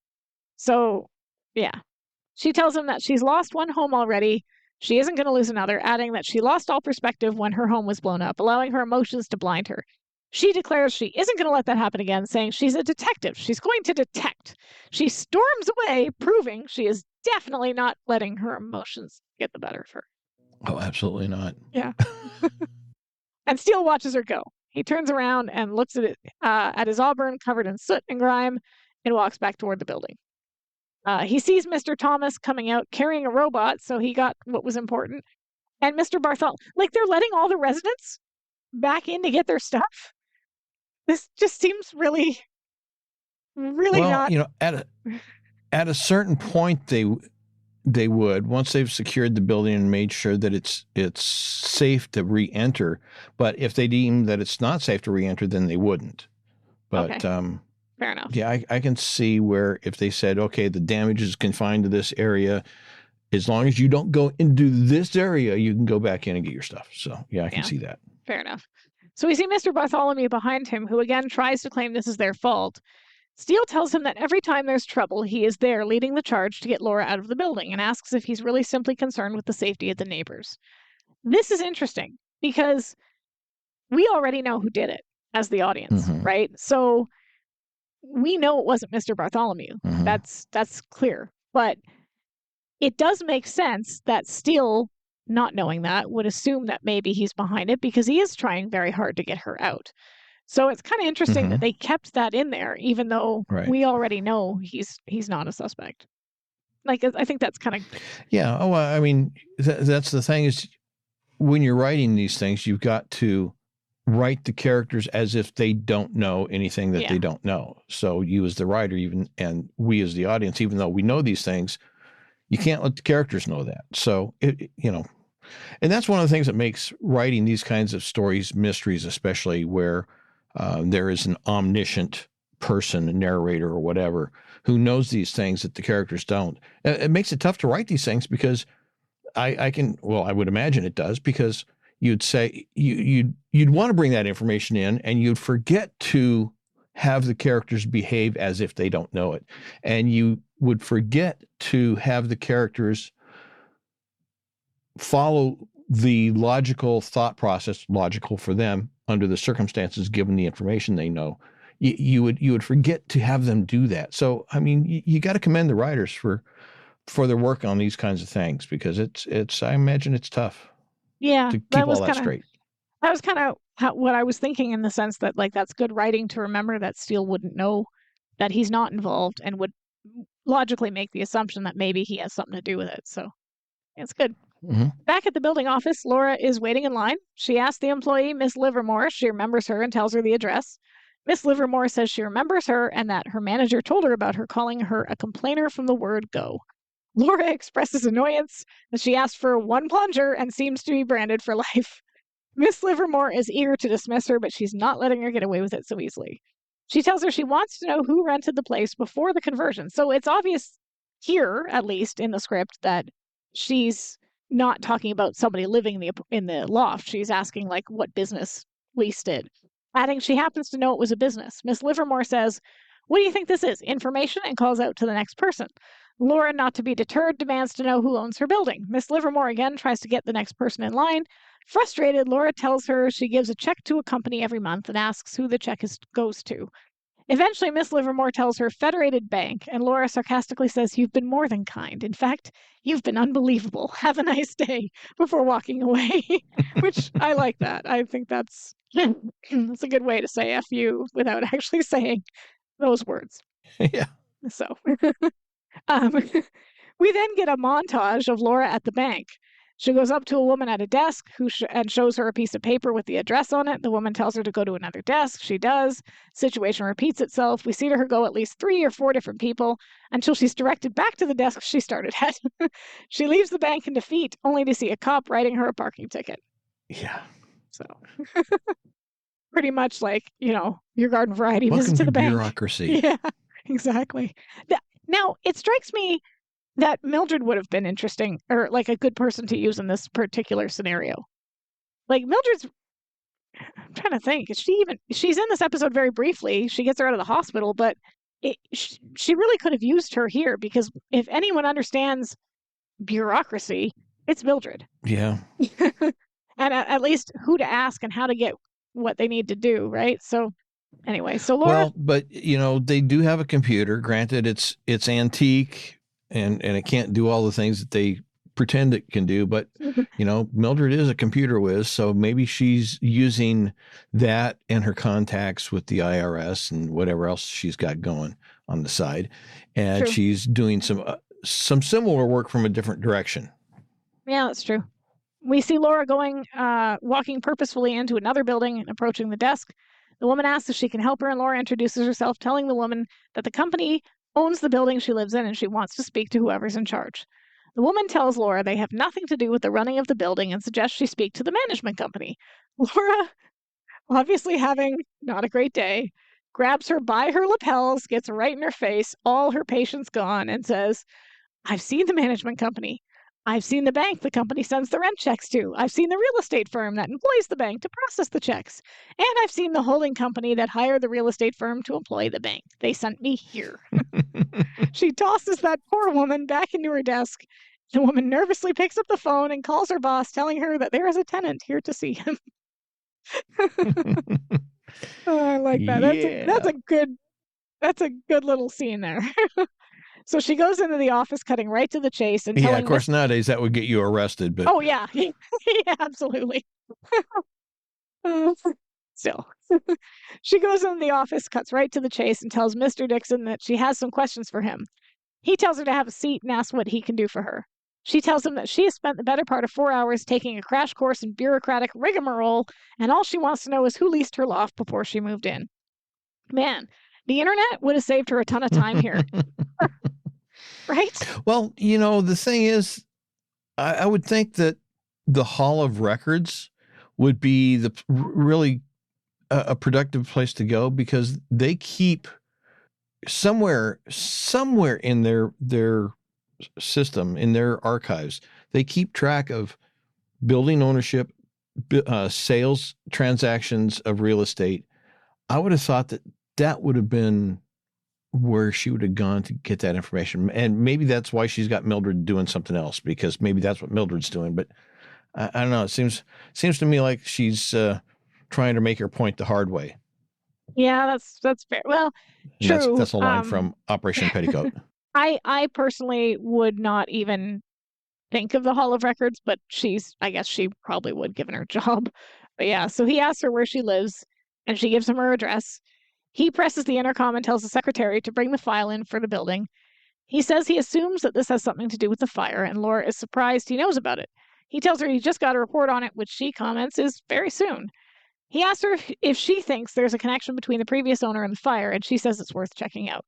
The secretary brings the file in, and he tells her that from 1968 to 1983, it was leased to a Cecil Cosgrove.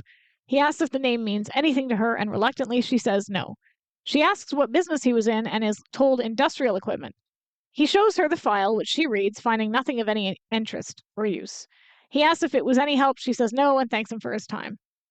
So, unfortunately, it feels like a dead end at this point, but back at the office, she comes in and Mildred tells her they were beginning to worry about her. Laura asks where Steele is, and she's told his office. When she goes in, she finds him cleaned up and reading the paper. He asks where she's been, noting that it's nearly 6 o'clock. She tells him that she spent the day standing in lines, knocking on doors, and pounding the pavement, but she finally found what they were looking for. She says the man who owned the company that leased the building before them was, and Steele finishes with the name Cecil Cosgrove. She asks how he knew that, and he smugly says, basic detective work. Oh. She is incredulous, saying, you mean you sat here all afternoon and got the same information that I scratched and clawed and banged my head against the wall to get? And he takes his life in his hands, giving her a smug smile again and saying yes, before she lunges at him and attempts to strangle him. Yeah. I like this. This is good. I mean, the fact that, and, that whole sequence might have been a bit of a time filler, but it does set up this really funny punchline where he manages to get that same info without lifting a finger. So, but he does stop her from killing him by telling her that without her tutelage, he never would have developed the razor-sharp instinct that he has always envied in her. She stops herself, steps back. She asks how he managed to do it, and he tells her that he went back and got the vase used to render him unconscious, and she realizes that he used the fingerprints. Do they have somebody on hand that runs prints for them? Well, we've talked about this before, and apparently Laura has some connections with officialdom that those people are willing to do things that they're not supposed to be doing for her for whatever reason. Ethics? So, Yeah, I guess that's fair. I don't know why I forgot that, but you're right. Yeah. So Steele tells her they were Cecil Cosgrove's fingerprints and that he embezzled over $1 million from his corporation, spending 2 years in jail as a result.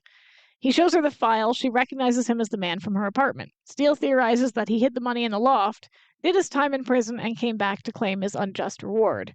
She asks Steele if he really thinks that he would hide $1 million in the walls and then burn the building. Stumped, Steele asks her why everything must make sense to her.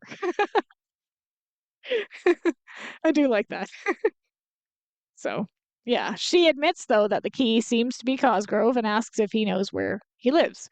Steele says no, but he has an idea of where he might turn up again.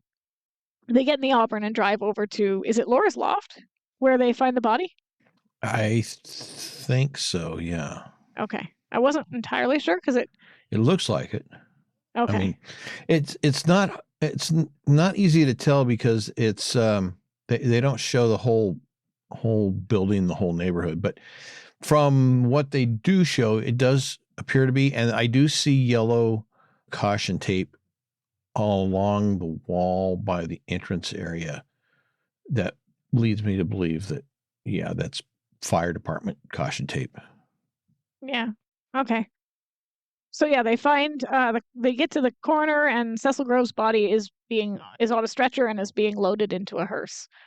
Steele comments that they weren't the only people looking for him. This is interesting. I never really noticed all the parallels between this and Red Holt Steele, but a very similar thing happens with Steele when he goes to talk to Mr. Thorpe, right? And he's dead outside her loft, or outside her not her loft, wherever it was. But yeah, so there's and it was in both cases a corporation that was attempting to get to something or get to her in some way, shape, or form. So it is kind of interesting that it's kind of following this pattern.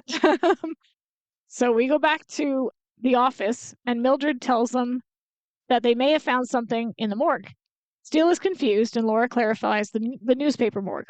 What is the newspaper morgue? Do you know? Yes, that's where they keep like the place where newspapers die. Yeah, yeah. I think they also die on the front page. No, it's where they keep the archives of back issues of the paper. So, this was back before computers and even back before, in a lot of cases, microfilm. And so they actually have physical copies of, in many cases, newspapers all the way back to the very first one that was published.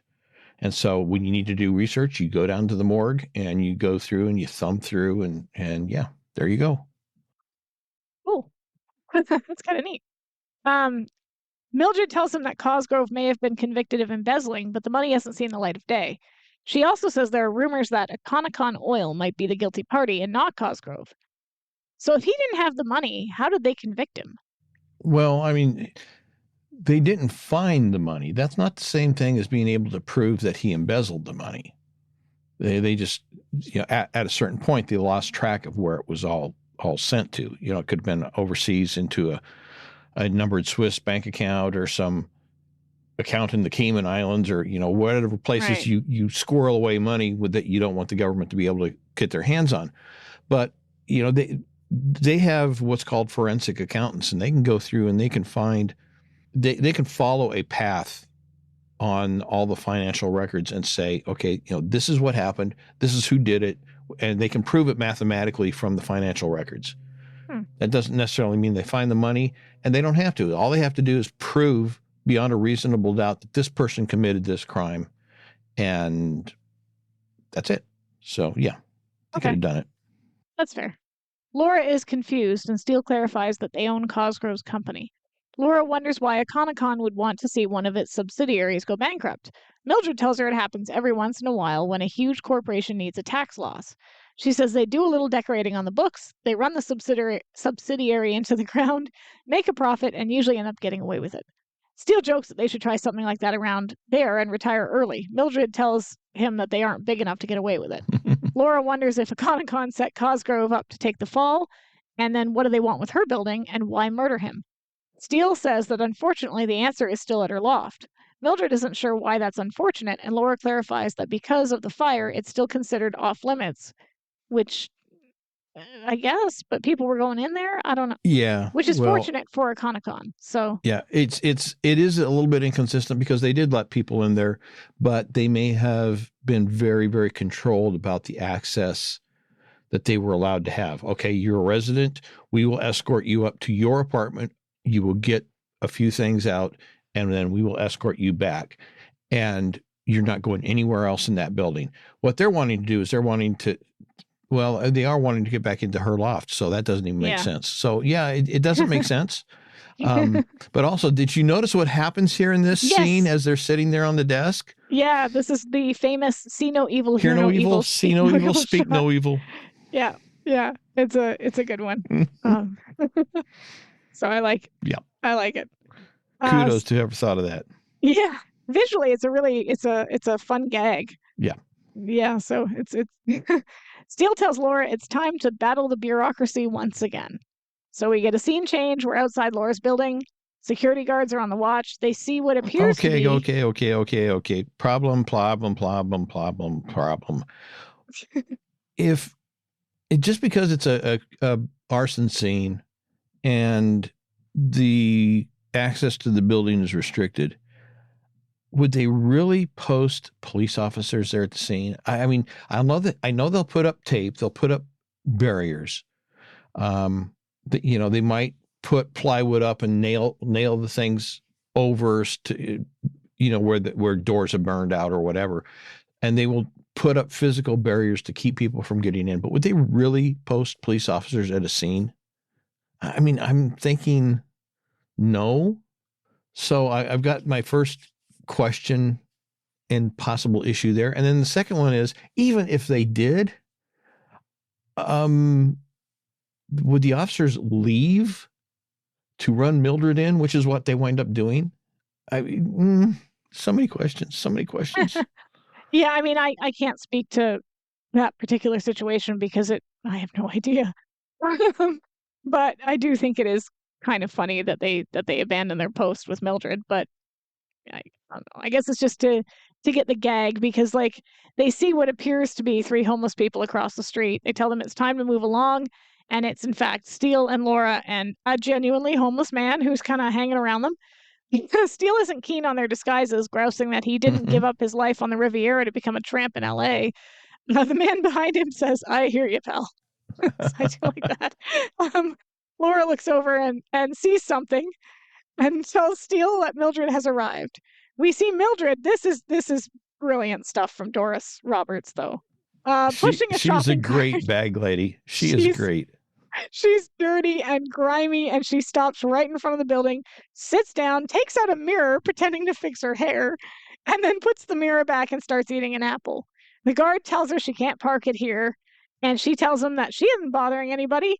The man tries again, says, "Now you look," and she says, "Now you look, Junior, this place is mine. I ain't moving." The man gives her another chance and she tells him to stuff it, causing Steele to wince. He's like, she's getting a little too far into the role. The guard takes her apple and says that he's taken her in. Laura moves to help her, but Steele reminds her that she fell in the line of duty. Here's my question. If this wasn't the actual plan, what was? That's a good question.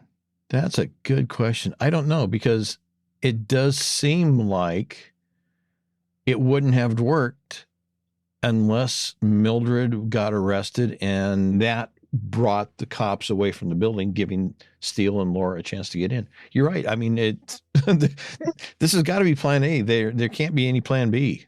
Yeah, like it Laura goes to try to help her, and then Steele holds her back. But theoretically, that was the whole point, was to get her arrested, or at least distract the guards enough so that they could sneak in. So it worked. I mean, she's doing what she's supposed to be doing. So yeah, they take her to the car, and Laura and Steele begin to head towards the building. The homeless man is still with them, and Steele tells him to stay and then sit. Good dog. Yeah. Wookiees! Mildred is in the car saying she knows her rights and demands a lawyer. Steele and Laura use the distraction to sneak in, and as they walk up the stairs, Steele sees Mr. Bartholomew sneaking out of his apartment. He tells her that for once it will be a pleasure sneaking up the stairs, and tackles Mr. Bartholomew to the ground, papers flying everywhere. Steele says for once he's going to enjoy getting to the bottom of things. He asks what the papers are, noting that it isn't a manuscript. Mr. Bartholomew admits that it isn't exactly the great American novel. Instead, it's stock forecasts. He tells him that he is not a writer, he's a stock analyst, and without the list, he would lose most of his clients. Laura asks why he pretended to be a writer. Mr. Bartholomew says he got tired of seeing that glazed look in people's eyes when he told them what he did. He said he was tired of seeing people yawn in his face, so he told people he was a writer and moved into the creative community hoping to make friends. I don't know, this might just be me, but if you're hoping to make friends, maybe not be a jerk to everybody. Right? You know what I've got written in my notes here? I've got written, well, duh, the guy's a 14-carat jerk. The common denominator is always him. Maybe, I don't know, be nice to people. Don't slam the door in their face. Yeah. And can I make a comment here? Sure. An aesthetic comment. During this exchange, there's a head and shoulders shot of Stephanie. She's holding the flashlight out in front of her. She's got, her hat on. Her face is all kind of dirty and mussed up. Boy, does she look young. I mean, yeah, she does. She looks a lot younger than her character. Yeah. Yeah. Anytime what was the comment when that early on in the casting, was it Michael Gleason saw her and said, she looks like she's 16. I mean, that's kind of what she looks like here. Yeah, no, I agree. Anytime they've got her in minimal makeup, or not that she wears a lot of makeup, but anytime they've got her sort of in a scaled back, sort of extremely casual outfit, or in some way, shape, or form not dressed as a professional, she does look very, very young. So yeah. I can see that being I think that's why they make so much of an effort to have her wardrobe be maybe a little older than her actual age, because somebody in their 20s would normally be dressing maybe a bit more trendy, but she typically dresses more sort of business casual in order to appear older, I think. So yeah. Mr. Bartholomew figured he would have a better chance as a writer, but admits it didn't make any difference. Could be your personality, perhaps. Just a thought. Just a thought. Above them, they hear a noise, and Laura says it came from her loft. Steele notes that for an abandoned building, it's awfully crowded. Mr. Bartholomew asks if they're going to tell everyone about him. She says that it's his choice and heads up the stairs. What do you think she means by that? That's, I guess she means it depends on how he behaves. If you get out of line, if you start treating me mean again, I'm going to tell everybody the truth about you. It's just, blackmail. Cool. Maybe a little bit of subtle blackmail. Yeah. Okay. Yeah. Good to know. Yeah. They climb over him and go to her loft and look inside. They see two men on a ladder taking an envelope out of the wall. He hands it down to the other man, and Laura and Steele pull back. Laura realizes it's Mr. Dixon from Econocon. Steele says if they get their hands on it, she might finally get a good night's sleep. Laura suggests they do unto others, and Steele grabs a fire extinguisher. They wait outside the door of the loft for the two men to come out before Laura hits one with her flashlight and Steele hits the other with the fire extinguisher. It temporarily incapacitates them, and Laura grabs the envelope and makes a run for it. The two men chase her and Steele. As they're running down the stairs, Mr. Dixon fires a gun. He misses, and Laura and Steele duck into Mr. Thomas's apartment and hide behind a metal cabinet. The two men approach and they enter the apartment. Steele remarks that they are a gun short, and Mr. Dixon instructs Mr. Matthews to go to the other direction. He tells her that he's waited a long time to get his hands on that envelope, and he says there's been enough bloodshed already and asks why have more. To stall for time, Laura says, "It wasn't Econocon after all, was it? You're the reason the money never surfaced." As she says this, he doubles back and hides behind a pillar. She and Steele begin to crawl together towards the controls for the robots, as she accuses him of being the embezzler and setting up Cosgrove. Steele asks if it wasn't the money he was after, what was it? As he does this, he starts to play with the controls on the robots, and several of them come to life. They start wandering around the apartment, as Steele continues to ask questions, such as whether Cosgrove tried to blackmail him. Mr. Matthews aims the gun intending to fire, but one of the robots grabs it from him and moves away. He tries to get it, but slips on a remote car and falls. Here's my question. Steele's just randomly pressing buttons. He doesn't actually know how to operate these robots, so how is he able to get the thing to take the gun from the guy? Got really lucky. got really lucky. Yeah. Okay. Sure. Yeah, it could be like Batman 66, where everything is labeled. Push this button to do this. Push that. Pull that lever to do this. You never know. Yeah. Okay. Fair enough. Mr. Dixon sees the robot with the gun. Steele sees him too, knowing he intends to get it. Instead, Steele jumps out, lunges for Mr. Dixon, hitting him as Mr. Matthews attempts to attack Laura. She hits him as well, and both men fall to the floor. Surveying their handiwork, Steele says he has come to appreciate her taste in art, and she says he knew he would come to appreciate their value. So the robots, I guess, came in handy. Mm-hmm. For all the money he paid for them, they better. Oh, yeah. It would cost a fortune to build those. So, yeah. You got to wonder where he's getting the money. And plus, did you see all those computers, like the computers they were hiding behind? Yeah. Yeah. I mean, there's a lot of money there. It can't be that profitable being a building manager, so you got to wonder where the money is coming from. Yeah, really. But, yeah. We get a scene change. We're back in Laura's loft. Mildred is helping to clean up while Steele and Laura fix the holes in the wall. Steele compliments Mildred on her bag lady performance, and she says it was a role she could really sink her teeth into. She asks Laura what was in the envelope. Laura tells her that Cosgrove commissioned an audit when he first suspected Dixon, and that it would prove that Dixon set him up. Mildred wonders why he wouldn't just expose him instead of going to prison. Steele says blackmail is far more profitable. Would you expose him? Because I would. I wouldn't want to spend 2 years in prison. Yeah, but I'd also probably ask for witness protection because, that he's the kind of guy that you don't want to have looking for you the rest of your life. And True. So new identity, new life, new place. Yeah, that would be necessary. But yeah, I mean, you got to say something. You got to. Like, I wouldn't want to chance blackmail as being my moneymaker after I get out of prison. Because if you think about it, you spend 2 years in prison, you're still going to come out with a criminal record. And you start blackmailing people that have deep pockets and ways to get to you, as we saw they do indeed get to him. That's pretty much putting a target on your back, as you said, for like the rest of your life, right? So why not just do what you said and get the witness protection and get gone? Yeah, exactly. So no, it didn't work out for him. No. The buzzer rings and Steele says he will get it. Laura adds that at the time of his arrest, Cosgrove told Dixon that 2 years was a small price to pay to blackmail him, and that all Dixon could do was wait. Steele opens the door to the loft to reveal Helga, Mr. Putnam, and Mr. Thomas.